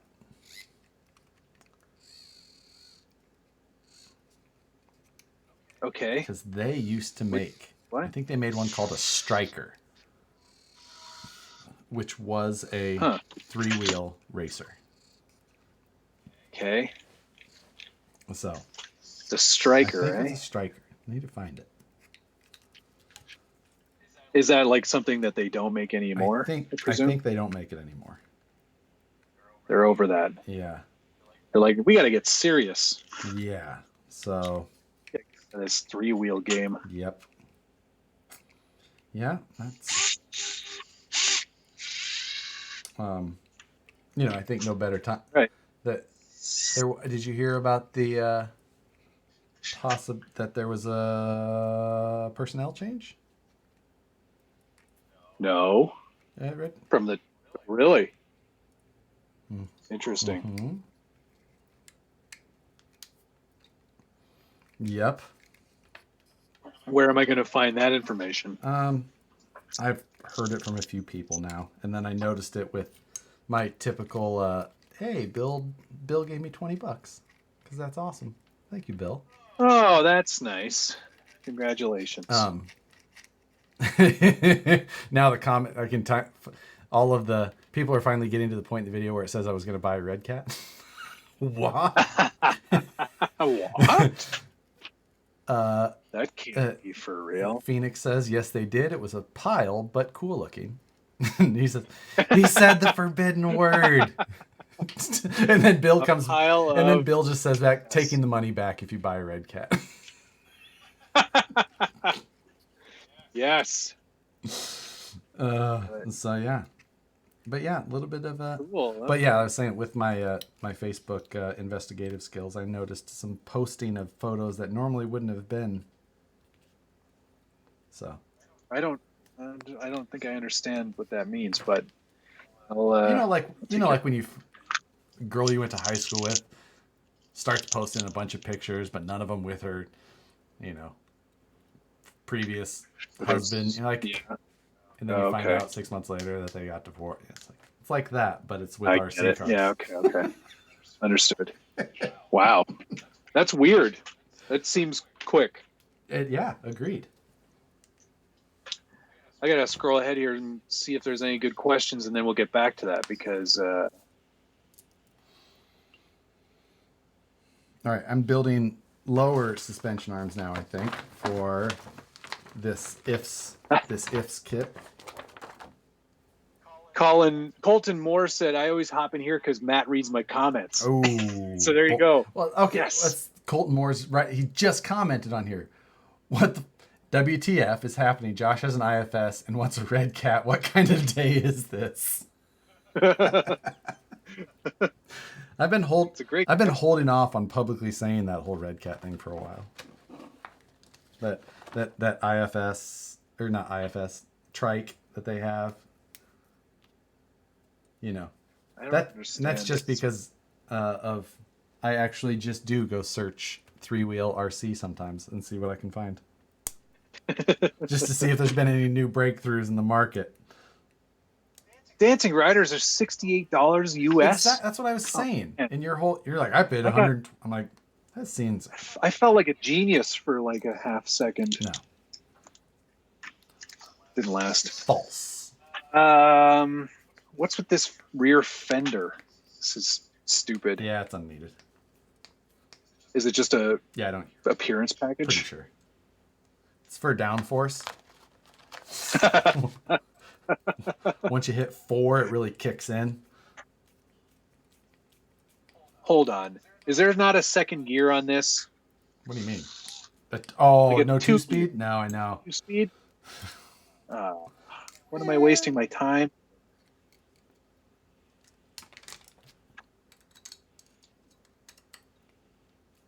Oh man, I'm only at comments where people are talking about the size of the ESC on this thing. Jeez. I just leave mine scrolling at the bottom, and I catch them as they go. That's why you're. Yeah, that's why I'm always so slow. Do I still have my SCX-10-2 Jeep Speed Cherokee? I have the body. I have no idea what the chassis became. That was a good build. That was a great looking build. Yeah, I had a fun time with that one. And you made cool video with it, and it actually, like, I took it to Axial Fest, and that was the first time the SCX-10-2 was out, and we had a good time with it. Made some cool videos while we were there. It was fun. Yeah, that was a good looking one. Yeah. Now that's right. The so the SCX-10-2 was released in 2016, and it was around March-ish. Yep. But that was at the time when Thunder Tiger, not Thunder Tiger, that Kingstar, which was the factory for them at the time back then. That's right when they were kind of starting to have all the production issues. And remember, the SCX-10-2 kit came out, but then basically none of them ended up coming out for like 6 months. Yep. There was like no supply. That was a debacle. Oh man, that was awful. And that affected a lot of other companies too, not just Axial, because Kingstar made stuff for everyone. Everybody. It just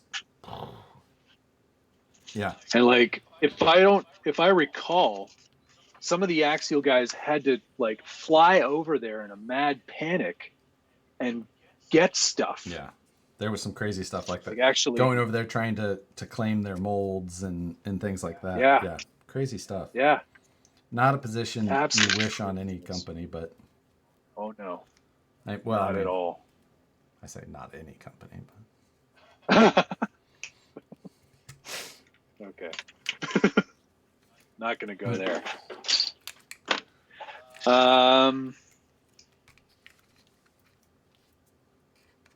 Get Mateo as a guest. Oh, he's a Tamiya fanatic. So I've seen some of his videos is all I think. And he hello, dear. Okay, wait.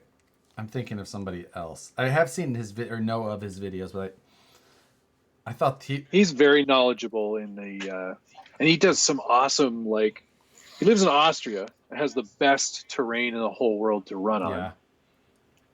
Yeah. But he does, like, he goes down to the like washout from the rivers after the glacier melt or ice melt in the winters, and does these awesome, like, vintage Tamiya buggy just running videos. He does great stuff. He's a cool dude. Yeah. I think I've only seen his running video stuff. Okay. Because I was going to say, I don't really remember him talking in any of them. He doesn't do a ton of build videos. He's done a few, and like step-by-step sort of instructional stuff. But he does a good job. I like his stuff. Yeah. Headquake would be a good one, but I don't think that would happen. He's not much for the public's. Not so much. Which isn't to say it's not impossible. It could be done. Where's my X-Acto knife? This thing is starting to look like a thing. It's bigger than I thought it was going to be. That's what she said. That's what she said. First. Only just, my friend. Only just.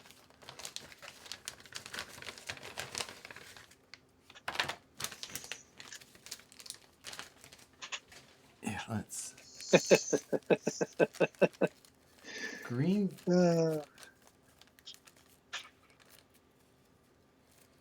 Up from New Zealand, Green Gecko Lego Technic Workshop. Quite the long name, sir, for your build.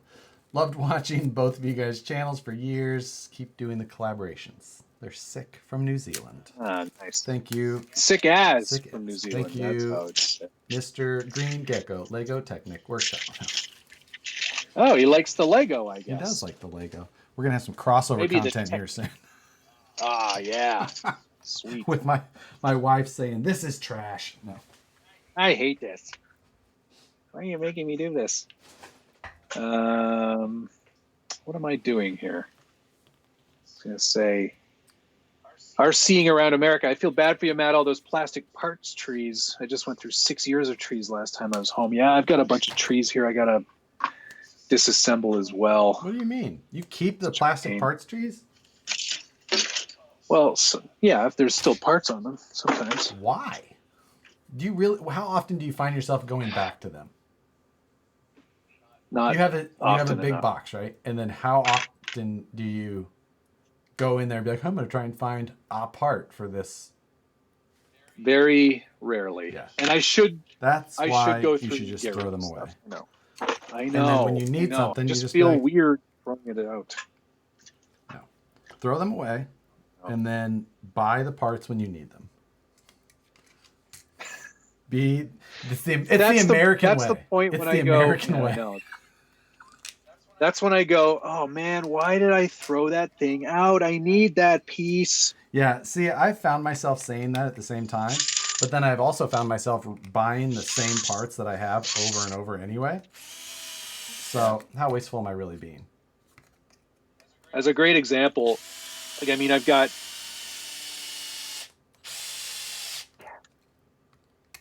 Can you hear that? Yeah. I've got countless. Okay, last. Okay.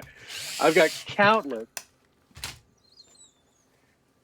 SCX-10-1 parts trees. Because I'm like, well, there might be a time when I decide to build an SCX-10 again. Right. It's never gonna happen. Well, that's not true. It's not never gonna happen because I have an SCX-10 Honcho kit, new in box, that should be built. Right. Probably. Yeah. But it won't be. There's no reason to keep that stuff. I know, it's stupid. And I used to keep it. I'm not gonna lie. But now we are both in a position where we both find ourselves building a lot more than we used to. That is true. I feel like I'm building all the time. I feel like I'm building a new kit every week, specifically on Fridays, and it's like. Yeah. You start. You're building more than I am, and I feel like I'm building all the time. Yeah, and I'm working. So I don't even know what you're doing. Some people would call that work. I know your bosses wouldn't. But... Right. I don't have a boss. I'll ask him that tomorrow. Okay. Josh said he doesn't have a boss. Right. Somehow, even with the less traffic and things like that, now I still find myself not getting to the office until about 9. I don't know how this has turned into me coming in even later. I'm sure Jim has already been there for like 4 hours. Jim's not necessarily an early riser, but he's still been getting there like 7:30. Like, Oh, wow. Well, priorities, I guess. right. Hey, quick question. Is your Starbucks still open? Or like, can you just waltz in So and get your Starbucks? not the one morning? right by our shop, which is inconvenient, but the one just a little bit further down on the other side is drive-throughs only. Okay. Yeah, which usually equates to a nightmare. Yeah, our local one is not open at all. Yeah. No pickup, no nothing. So I haven't had a Starbucks coffee in 6 weeks. Whew. I know. We're starting to look like we've got an ifs. Yes, that looks like it's something. Yeah, it looks like it's going to take up a bunch of space. And not do much for anything. Travis Bear asked me if I've ever built a Tamiya RC tank. The answer is no, but I didn't build it. I had a hang-long tank briefly. I would love to build a Tamiya tank and fully option it out with all the like lasers and stuff that you can get in those things. I just haven't really ever gotten around to it. I think they're fun. I can get on board with the, when you actually have a group of them and you go out but yeah, the tanks, a singular tank. Yeah, I just don't know that I could never really like the Tamiya semis. I think those are sweet. I would really like to build one of those. But the tanks never did much for me. Yeah. I'm not really into the semis, which is weird. Tanks, at least you could take that off road. Yeah, which is a thing. That's a thing. You're correct. It's a thing that I would like. So I don't know. Maybe someday I'll get one. I had the Leopard, the cool Leopard, 16 scale that I was going to convert back to RC because they did a static model that was exactly the same as the RC. And I was going to get like all these really advanced cool parts for it, and I started collecting all the bits and pieces for it, and then I completely gave up. Because you had come to the conclusion that you were going to build a tank. I think that's probably what it was, yeah. Oh my God, I'm putting the body on. I'm done. Well, I've almost built a front suspension. Granted. See, this is pretty amazing that we actually got all this accomplished today. I seem to find that people who hang out around me get more done. It's just a thing. This is so. Oh, I see. You only attach one of the screws for the man. The other screw. Oh yeah, he just kind of hangs with the one side. Yeah. So look at this. This is great. My first SCX was the original Honcho. Would love to build another kit, but not working at the moment. None of the local hobby shops, not shipping. Fast food shops closed, including drive-through. No kidding. Oh. Wow. I think I recognized your username, VIPXJ1. Are you down in like Australia? Matt and Josh, what do you guys do to reduce stiction in your shocks? More specifically, I am referring to TRX4 shocks. You know what? I can't say that I saw much of that issue in my TRX4 shocks. I don't like the word stiction. You don't? No. Why? It doesn't sound like a real word. I believe it is a real word. I'm sure it is. I just don't like it. It doesn't sound like a word. That's unreasonable. I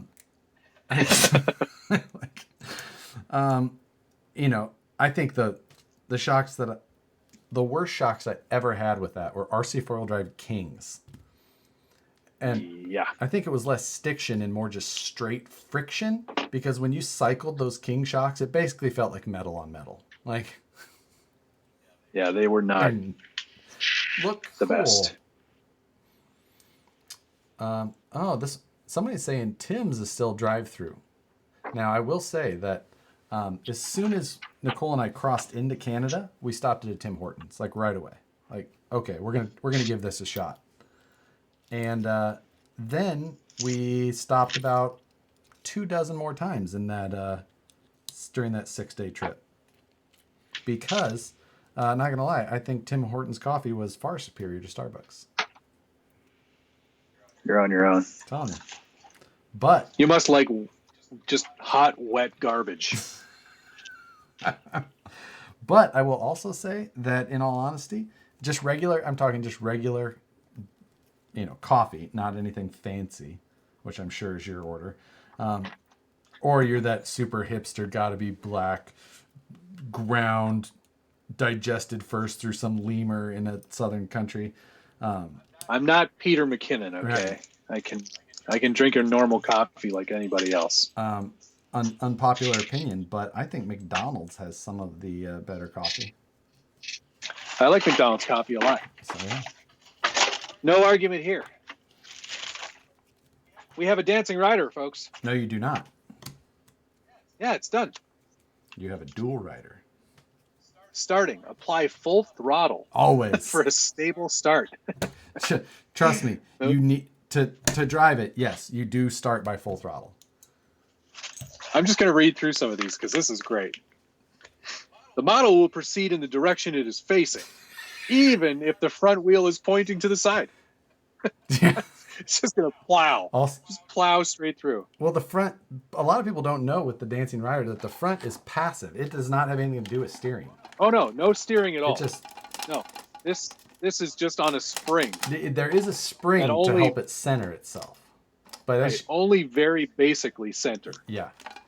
And that is one of the more fun things, is try to reverse a dancing rider. It is a nightmare. What else have we got here? Cornering. The faster the model is moving, the wider its turning circle will become. For smooth cornering, apply the brake, release, and then turn.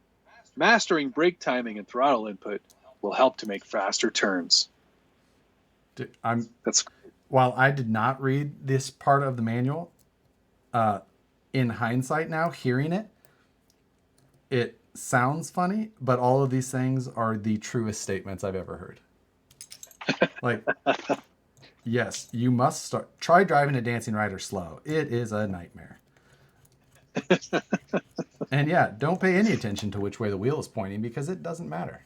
Like, that is not the point of this thing. It will straighten itself out.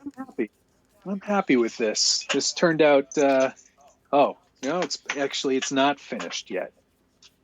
It's not finished, and I'm going to show everybody why here in a second.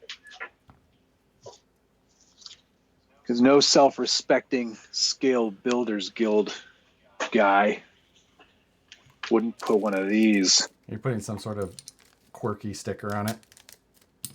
I'm just putting one of my Scale Builders Guild shields on the side there. Shields. Okay. Yeah. What else would you call it? Shield. Emblem? Logo? I don't know. Should it get a bumper sticker? Mine says Tiny Dancer. It's good. And just cut out the Dancing Rider stickers and then moved them around like ransom style to make it say Dancing Rider. Oh. Or Tiny Dancer. I don't have as much room on the back because mine's more sporty. Sporty. Take a look. Look at how sporty that is. Well, people on mine can't see it because it's off to the side, but go to the center of your camera. There you go. It does look good. Sporty. I like it. Yeah, it's good color. All coffee is better than Starbucks.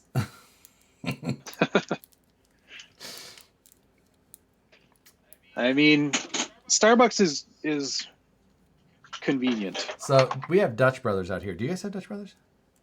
We do not. I wasn't familiar with it at all until I moved out here.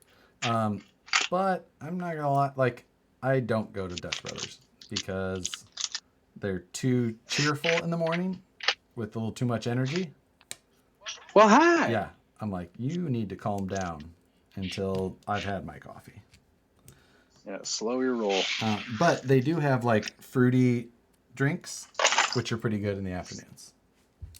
I don't like sweet. You are a crazy person. I don't like chocolate is not my favorite thing. I crave junk food all of the time now, even though I'm not eating it. It's all I want. There's nothing wrong. I like chips. Chips are my favorite thing. Smart food is my favorite thing. What is smart food? It's like cheese corn. Like cheese popcorn. Okay. I'll allow it. It's called smart food. I don't know why. It's not good for you or smart. I don't know. It felt like something fell out, but I don't think it did. Maybe a Traxxas or Axial 6x6 build off. I think we're probably we're going to do a budget build. I think it's probably going to be on something that is budget friendly. Yes, I agree. Get ready for this. Of course, since you did it the entire build.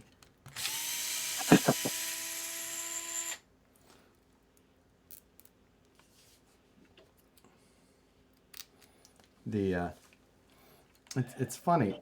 This is another instructions note. It like shows the orientation of the steering arm one way, but it's actually for the other side. So it goes on one way, but it actually is oriented the other. Oh yeah. I think I remember these instructions.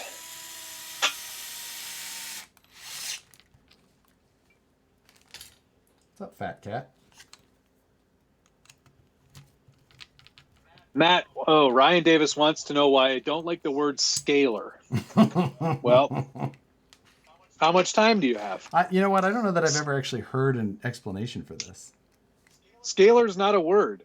It's not a word that represents what these things are. It's made up. If you want to say anything, you can say scale truck, scale RC, vehicle, but scalar just sounds so wrong to me. Yeah. Okay. I don't care if you say it. You can No, it doesn't sound like you say care whatever at you all. want. Yeah, no, I totally get it. I have a strong opinion on it. It's just like it sounds odd to me. Never been a fan. I try to avoid it. Or I use it what's that thing Sparingly? they say? Ironically. Oh, ironically. Yeah, that defines a lot about you. But yeah, it's not my favorite. It's not my favorite word. It always kind of makes me cringe a little bit to say it. Yeah, but it doesn't, like, if you say it, fine. I'm not going to correct people on it. That's not my place at all. If it's something that you like to say, then you go ahead and say it. There's nothing wrong with it. It's just a personal preference. Hey, Green Gecko Lego Technic Workshop gave me $3. Wow, you're making all the money this week. And now I have a fat cat on my lap. Ah, kitty. I like kitties. My dog's been very sweet. I can hear the purring from here. Yeah, she's Codpiece budget build off. You know, people who haven't been logged on this whole time, Matt, may not totally understand what you're referring to, but I think it's the obvious choice, really. Yeah. Oh yes. I feel like there's some things on our list that we didn't even get to, so I'm gonna go check it out. You do that while I pay some attention to this this thing. Should I build an Ultra? We already sort of touched on that, and the answer is yes. Obviously. Why do other forms of RC not pull us in like Scale RC does? Right. the, you should lead off with that one. Okay. I think for me, Hold on a second. uh, Hold on before you it's start. yeah. Go ahead. Let Go me get ahead. ready here. Uh, All right, now go for it. it's partially. Just kidding. I'm not gonna do that the whole time. Even I'm annoyed It's with myself. It's partially, I think that for me, I like recreating something that already exists, and trying to be as accurate as possible. That for me is definitely a fun part. The other elements of RC that I'm not into, like planes, for example, flight, I don't get the same satisfaction out of flight that I do for tiny trucks because it gets so far away from you so quickly. Like you can't be right beside it. Like the only photos you can take of, or the only video, for example, or photos that you can take of a plane is when it's sitting on the tarmac. It's really hard to get good photos of those things or video when they're in the air, unless you're like the guys at like Flight Path, where they have a drone that's following the plane that they're doing the video on. Flight Test has done a really good job with that, trying to. Oh, I mean, it's really impressive what they do there. yeah. But I love that channel, by the way. But that's the thing. Like, I love that channel. I love this stuff they're doing, but it's just not for me. I just don't get the same value or excitement. And I think that the airplane side is the only other side that actually does kind of start to grab me, because it's the FPV side of it. Just that feeling of, the FPV is really immersive. Yeah, exactly. The immersive feeling is definitely cool. And when I did some FPV with some trucks, and that was really fun too. I had a blast doing that. Right. I put one in my Dancing Rider for a bit. There you go. Also fun, and it was actually a really good vehicle for it because you actually got this like leaning sensation. Yeah. Stuff like racing. What about that? Like, did that ever grab you, Josh? The competition side does. I love the competition angle of things. However, the part about racing the reason that the racing side of it doesn't pull me in more is because I like the side of things where it's like try and outthink somebody rather than outperform them with natural ability and talent. Right, because you have very little of that. Exactly. Driving skill, that side of it in that type of truck, not where my skills are best displayed. Right. So, and racing is so down to just this and that, and a whole new car comes out, but it's basically just a very minorly tweaked car of this. And it's like, it's not something you get to actually just build yourself from. So, I want to be able to build it and create it like, or have the option to create from scratch. It just does. And that's like Ultra 4 racing. That's really good. If Ultra 4 would have been around for longer while I was out here and more popular, I would have jumped into that more. Yeah, for sure. And I could see the kind of the attraction to that, because it still kind of takes something that is almost like there is a bit of a one-to-one kind of right thing there. Whereas with everything else, like buggy racing is just, I don't know. I don't see the joy in that. And especially of the stuff I have seen, it's a pretty cranky world. Oh yeah. Yeah, people seem to just be whiny babies in that. Whiny. And honestly, that side of it kind of brought out some of that it did bring out some of that in Ultra 4. So, it's racing is still racing. It still brings out racer mentality stuff. And nothing kills fun like something like that. Right. Bad at it. So, well, oh, there you're back. Now you're back.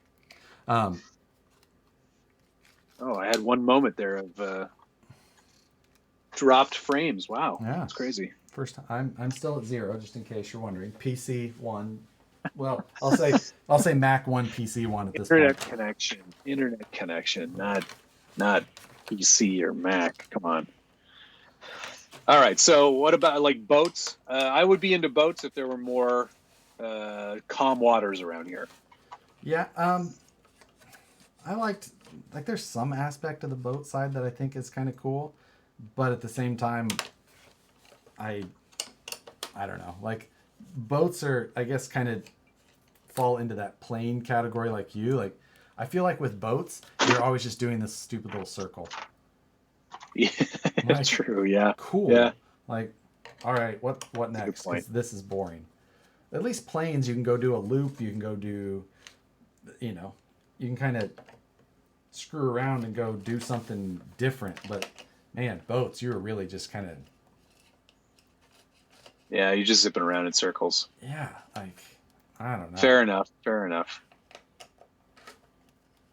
So Yeah, racing that's actually really a good point. Fast Fixer said racing is more for the participants. You don't watch YouTube videos of it. oh, that's a good point. Yeah, I mean, sometimes I do, sometimes I don't.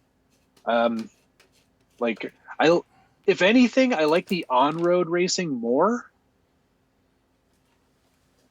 Which I don't know, it sounds strange, but on-road to me is more interesting than off-road in terms of like RC.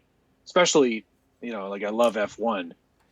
So like if I saw an F1 10th scale race of like who makes F1 style? Does Associated still have one? Associated makes one. Tamiya makes one. Yeah. Then there's some of like the little brands. That I could see myself being interested in, or like Mini Z. That would be fun. God, you're Mini weird. Zs are small. I know I'm weird.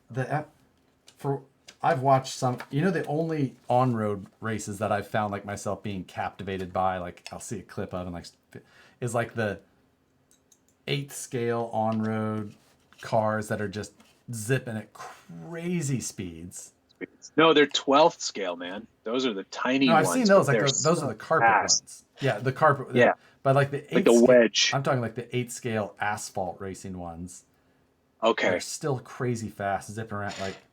But like people are here talking about like oval race. Like I actually like NASCAR. Like, yeah, I know you do. I'm not like a big NASCAR fan, but I'll sit down and watch a NASCAR race. Like I enjoy NASCAR. You know who else likes NASCAR? My wife. Wow. She is full-blooded. Number 3 for life. Well, I mean, not since like 2002, but. Well, no, because he's dead. Yeah. But number 3 for life. Okay. I got to figure out what I got to unbolt out of this thing. OGVS11OG11 Lucky asked what chassis is on the Range Rover, and that's a GCM C-Max. The C-Max is great because it's a scale drivetrain, nice scale accurate transmission and motor mount up front. It's even got front radius arms and coil suspension. Like it's totally legit and accurate for a Range Rover. So the perfect chassis for it, built for it, in fact. And it's going to get done soonish. There's a few things that have to be done still, but it's almost there. Thanks for asking about that. It's one of my favorite trucks on the bench that isn't done yet. Drifting. That's something that we didn't talk about. Man. See, that's the thing. Drifting should be something I'm really interested in because those guys get pretty accurate with their builds and they look cool as heck. Like opening doors and lights and moving steering wheels and wipers and all that fun stuff.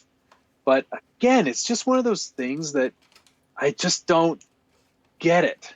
I don't get it. So I have done drifting. I actually enjoyed the driving part of it, but for me, it's all of the fun detail and custom work is all in the body and the painting and the detailing. Which is something you're not very good at. All the areas that are not my strong points. So, which is odd because I think those are my strong points. Right. And I still don't have any interest in it. You know what? Maybe I should do one. I should do a drift build just to say I did one. Yeah, and drive one. I mean, because well, that's not, yeah, you don't drive anything. Thing at time. It's not entirely true. I drive some things. You don't drive. That's not true. I do. Okay, fine. Yeah, I'm very good at it too. You're gonna have to find a different park, I guess. Yeah, that's true. Or like a gym. Right. The drifting is easier to film. That's true, Moose Jaw. Oh, yeah. And I guess I haven't watched a lot of like good drift videos. Like, I know that I'm sure that there are some. I just don't. It's not something I've searched out. Yeah, I don't know. I'm sure there's a drift club around here. I did it when I was in Kansas City, and there was a drift club they had started. It was basically I started doing it right when they started the club and all that. So it was all like. I mean, I don't think drifting was just starting by any means when I started, but or when I did it, but it was definitely kind of in its first boom. Mike J, I'm not intentionally skipping your questions, but I see you talking a lot about CR01s. Oh, the Ultima has CR01. Yeah. Yeah, there was that. I think I'm going to have to take off my old chassis braces, my old turbo mounts. Turbo mounts. They were my to try and stop from breaking off the front of the chassis in the Wraith. Oh, right. Made some braces. Joseph Breitenstein, that coffin dance you did with my Capra footage was priceless. I loved it.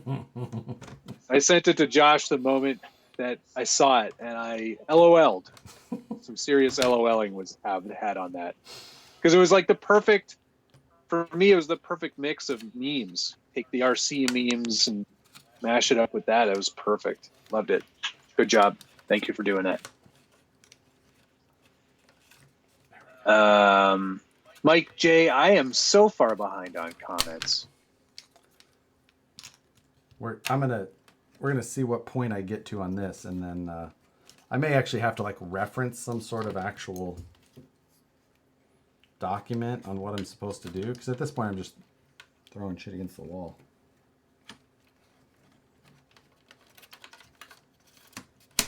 I'm just going with where I think these things would be designed for, and I think that it's correct. T-Shack73 said he prefers my channel because it has 95% less orange. It's true. I'm so less orange. Although there is an orange truck in the bottom. What is that, left? Audio bites here, but is fine on Josh's channel. I don't know how you guys can think that. I know no one else has complained about it. Except one person. Maybe it's just you. Or Josh is just so loud. He wants to be made sure he's heard. That's always the case. Oh, RC Girl, that would be another possibility for a guest. Oh, sure. She's into planes and flying much more than either of us are. So you can get her to answer all of your flying questions. Yeah, she's not too far from me here. She's in. Oh yeah. Yeah, I think she's. I thought she was like further south. No, she's in like God, where's that area? The hippie kind of Santa Cruz. Santa Cruz. I was just gonna say Santa Cruz. Yeah, exactly. So, I think. Jason, I'm not selling the SCX-10 kit. That one is staying in the collection. Your honcho. My honcho. I think I've damn near got myself an IFS Wraith. If anybody wants to see what an IFS system already looks like, done, I have it finished already over here. Under a Taco Bell Grande. It's a Tacoma Belgrande. Whatever. Get rid of this dual rider box. We're done with that forever. Okay, this must go that way now. IFS. And I'm like bouncing it as I'm saying it. IFS. This feels like it's in the way. I can't wait to drive this truck. It's almost done. Your Taco Bell machine? Yeah, the Taco Bell Grande. Yeah, I feel like this needs Camera back cut. up a bit. Or I wonder if this is like a...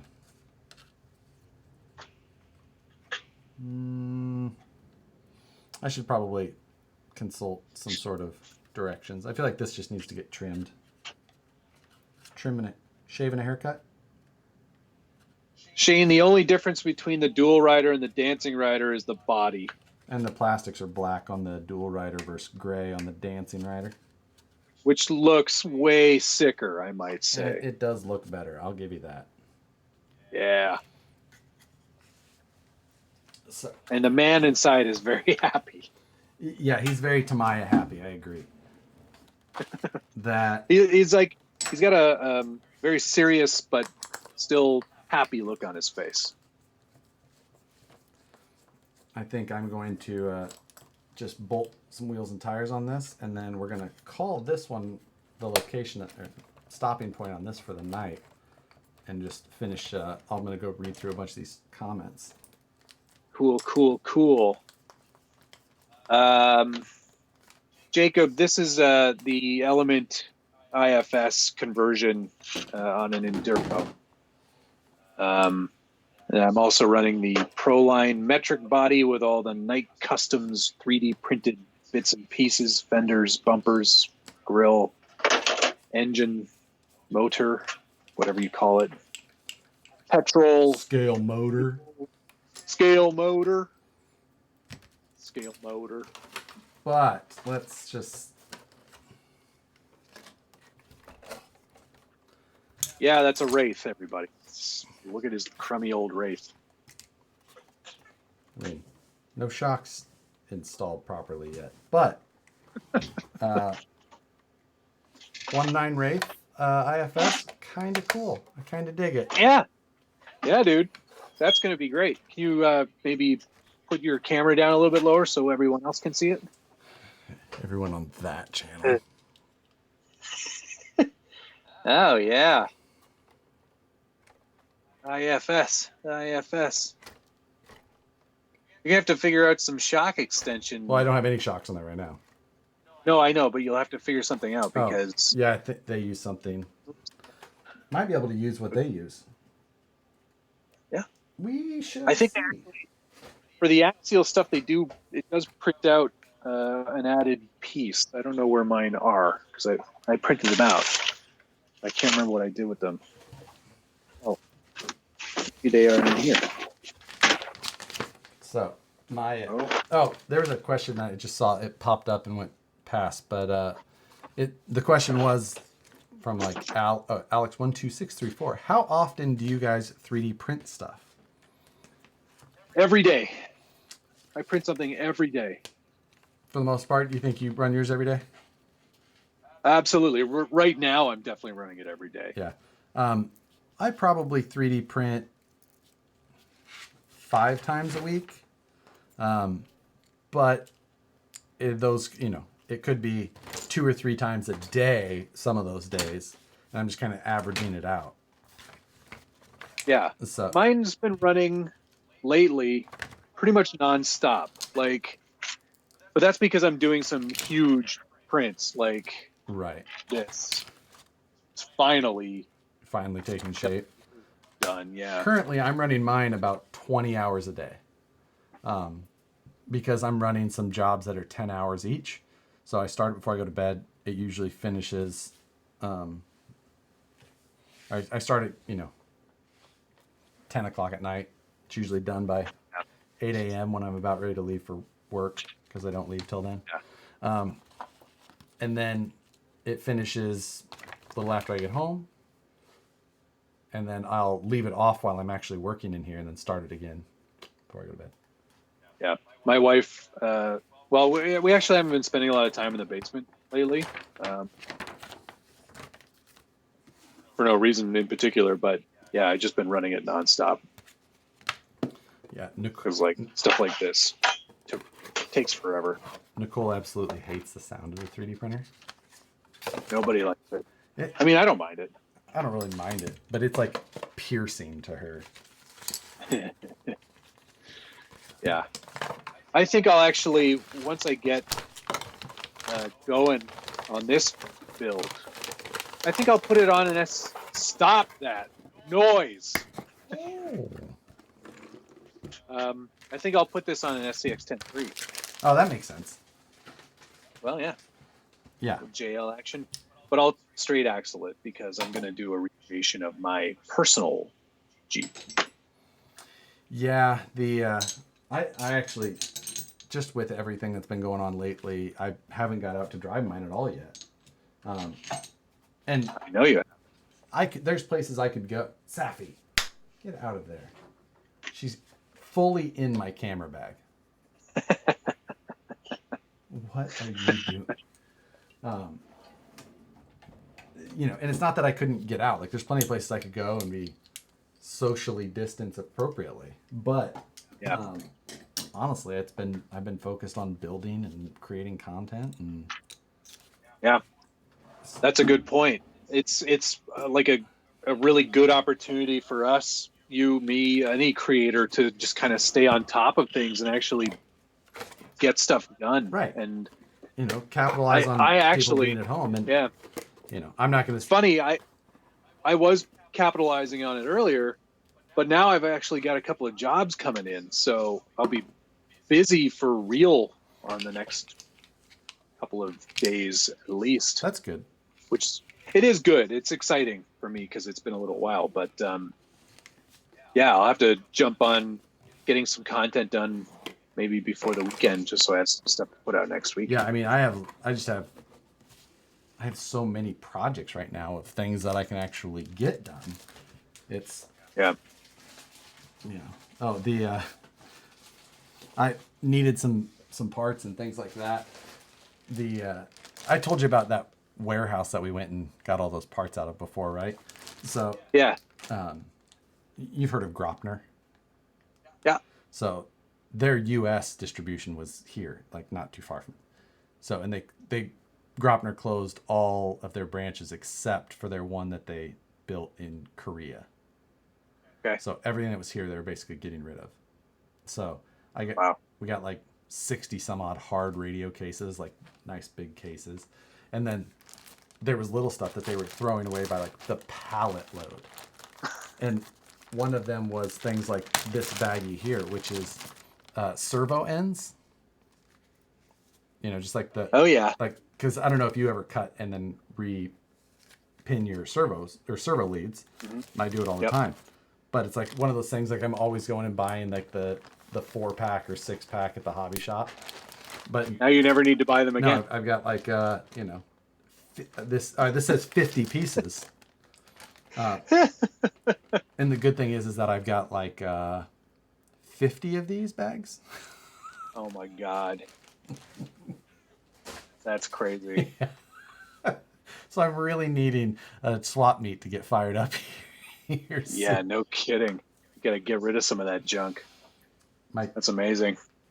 My cat is has her face in my shoes. And then is like kicking up. Yeah, must smell real good. Real Cage nice. Rage 21, love the budget build series you guys do. You kick ass. Thanks, man. We do.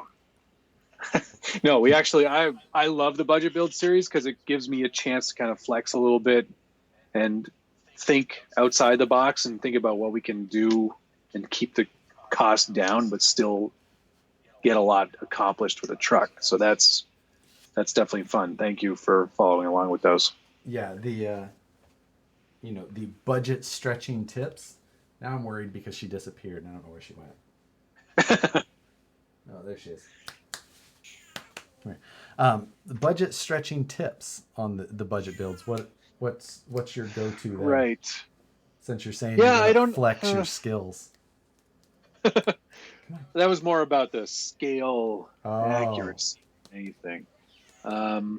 But budget stretching, I like to buy my styrene in bulk. Oh wow. So I buy styrene sheets that are 4 foot by 8 foot. And then I'll use like one. In fact, I haven't had to buy styrene in 2 years probably, because I bought 2 sheets or 3 sheets, 060 and 030. And I've literally used that for every build since forever. Yeah, There's because it's like $20 a sheet. Yeah, that's about which is way less than what you were paying when you're you buy like $5 or $6 when you're buying the 9 by 12 inch. Right.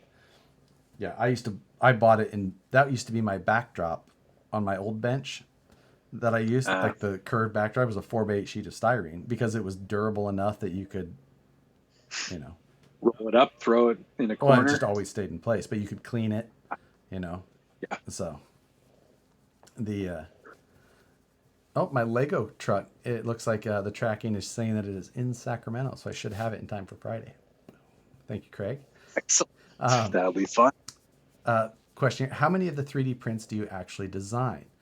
Now, you're using a body download that you had done or whatever. Yeah. But this JL body is a download, but it was like not prepped to be 3D printed, so it took a lot of extra work. But the majority of the stuff I'm printing lately is stuff that I've designed. Right. I can't think of the last thing I 3D printed that I didn't design. Right. Like I don't know that I ever go look for a 3D print to, like, if I have a problem, I rarely think of like, oh, I should see if there's a 3D print for that already. I want to design it. Honestly, just design 3D, like designing in CAD is one of the things that I enjoy as part of the hobby. So it's like, even if there was something that I could, unless it was just so going to take so much effort for so little return that it wasn't worth it. So right. Yeah. Yep. Yeah, it's for me, it's almost faster to design it than it is to find it. Yeah, it's plus it's always like here, let me go full screen on this. I downloaded these inner fenders for the UMG 10 from Thingiverse, I think, and I just, rather than me design them, I actually really liked the look of these. And I was like, you know what?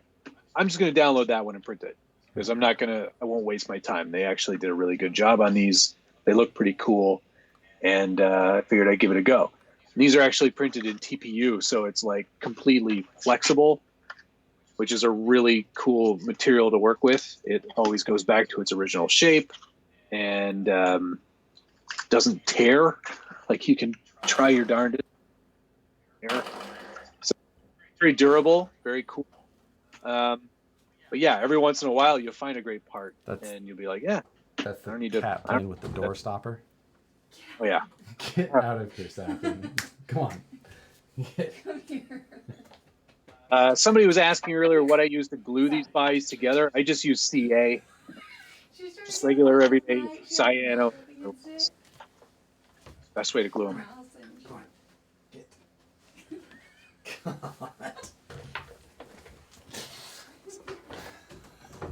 I'm really looking forward to having a kitten though, because that's gonna make everything better.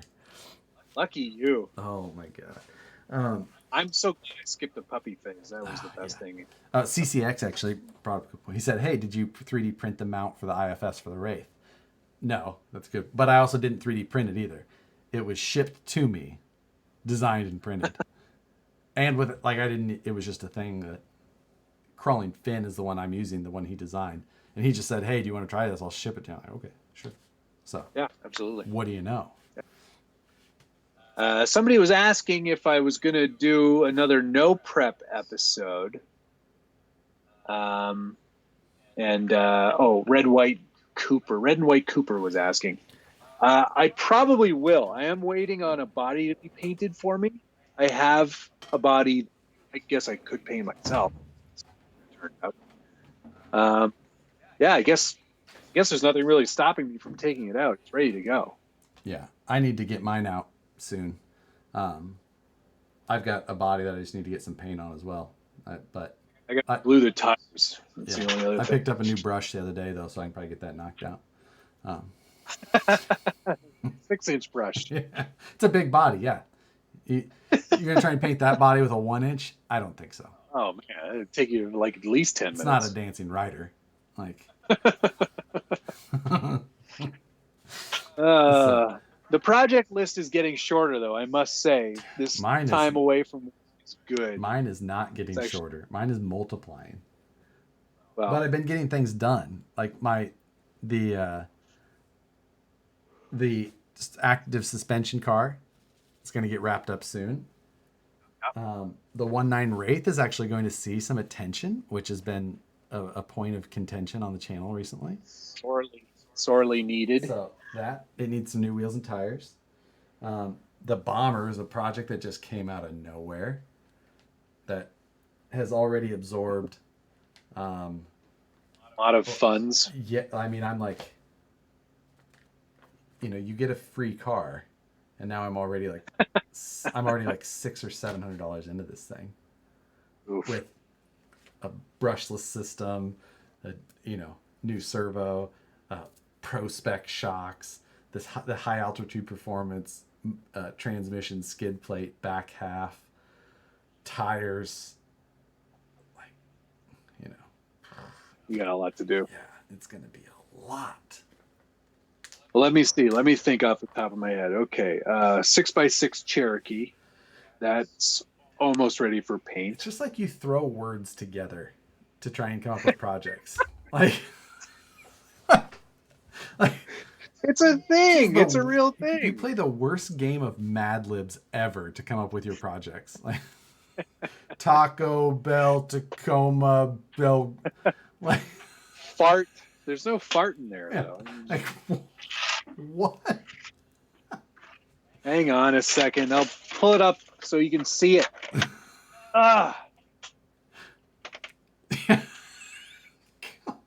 Look, see? It's a real thing.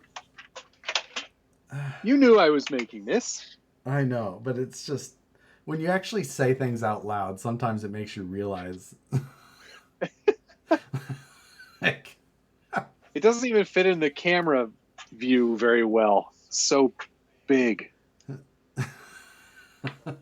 There. That's better. Richard built this body, and I've been tasked with finishing it. Funny, or like really fortuitous, the UMG 6x6 rear part of the bed fits perfectly inside it. oh, So I don't need to do a full interior out of styrene. I can just fake it with that one. see, I just had a good idea. Here we go. Next season 3 of Flip That Truck, I want to start with an XJ. And by the end of it, I want to trade it for an XJ. Or a real one. A real one. It wouldn't be. I'm guessing I could get there in 4 trucks. Yeah, I'll give you that. 4 trucks, I bet you could do it too. I could go from a miniature XJ to a full-size XJ in 4 trucks. So the difference is out in your neck of the woods. Excuse me. In your neck of the woods, a real XJ probably goes for what, like even a shitbox one, at the most, 2,000. I was going to say $1,500 to $2,000. You used to be able to buy XJs for like $500. But right. Now they know what they have. Right. I know what I have. I know what I have. No low balls. Out on this coast, those same XJs would be like $4,500. What? People are dumb. They're half off over there. They're all rusted. Yeah, exactly. I know what I have, though. It doesn't even come with a frame. It's ridiculous. Yeah. Yeah. 6x6 Cherokee. So scalar. Look, this is a real thing. This was really made. Yeah. You've been on Facebook. A lot of things have been really made. You should follow the Gambler 500 page.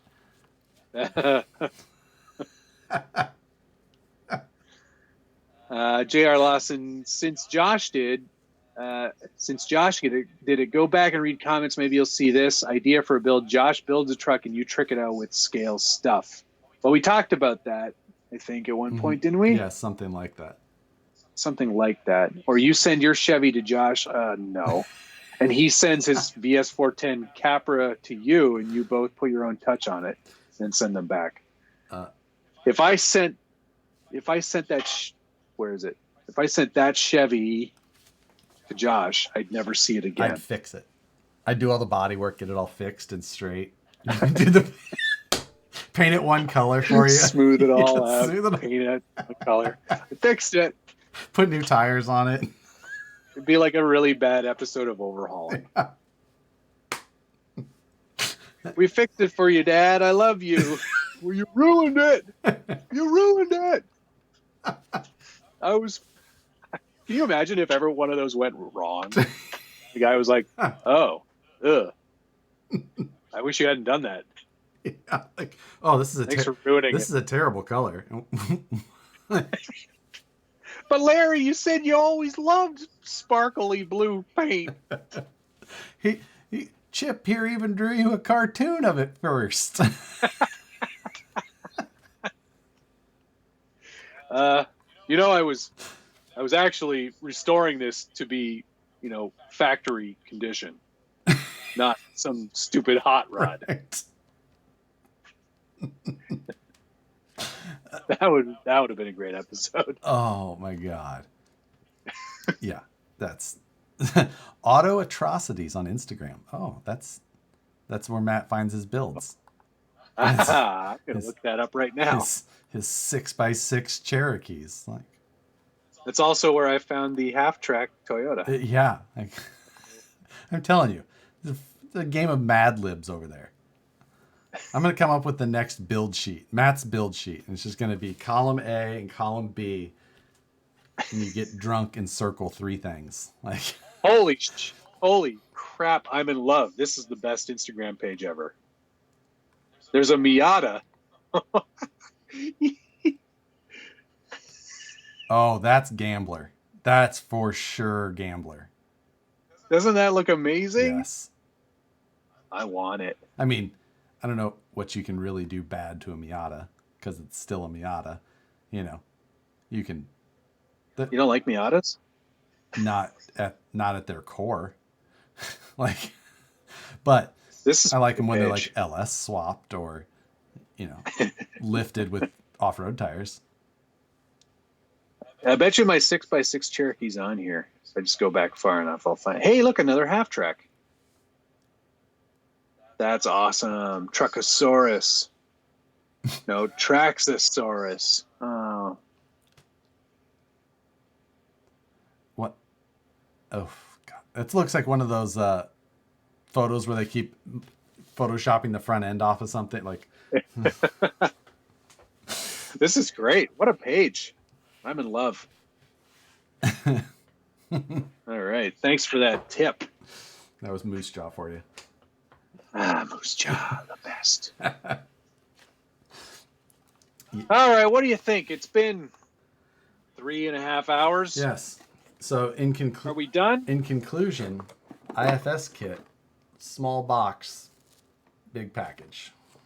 Big adventures. Yes. Why don't we work for more companies? I think we should just do all the marketing from here on out. Yeah, I agree. I got to work on this whole Scale Builders Guild new build idea sheet. We're gonna. What are you doing now? I've got to think. We're gonna do. It's like one of those things. It's like, what's your porn star name? It's like the first letter of your name, the street you grew up on, when'd your first dog die, like, and you. 6x6. You have to put they have to be like half track, steam powered. 6x6. Oh, I can come up with a whole list of that first column, and then just completely illogical verbs for the second one, and it's gonna be great. Yeah, no, I'm on it. Yeah, good. Well, this has been a great episode. Since nobody's watching, I'll just plug my Scale Builders Guild sponsor shirts real quick, because these are awesome. You can be supported by none of the companies that actually exist. No Line, Axle, Anguish products. Anguish. Took a long time to re-Photoshop that. I'll have to. You don't have the vector graphics of it, or the font. I have the vectors and know the font, but I had to. Yeah, and I know the font too. So you could have just like typed it. No, I don't know the font. That's what I had to do it all by hand. Oh, I see. It was worth it. But yeah, thanks, Josh. Another fantastic Wednesday in the books. We got another one done. Yep. That's episode 6. We've done this 6 weeks already? Wow. How is that possible? Did we do? That's crazy. We did 2 1 week, didn't we? No. No. I don't think so. It's been Wednesdays. Well, maybe we did like a Sunday and then a Wednesday. Yeah, something like that. But hey, this has been a slice. We'll have to figure out our next guest. Yeah. And also I think we should answer questions. We should definitely try and do a guest next week. Yeah, let's sort that out tomorrow. Let's do that. All right. We'll make somebody hate their lives. Yeah, exactly. Yeah, we'll make someone hate their lives for 3 hours. I'm gonna need you to I'm gonna need you to nail down a solid 3-4 hours of your time for no compensation and for tens of people to see this. So we promise you no monetary compensation, no exposure, whatsoever. No monetary, for our own enjoyment only. No. Like, yeah, this will do you no good. Yeah. In fact, it'll hurt your reputation. Yeah. Thanks for watching, guys. Appreciate you all being here. Yes. We'll see you again on the next one. Goodbye. Bye.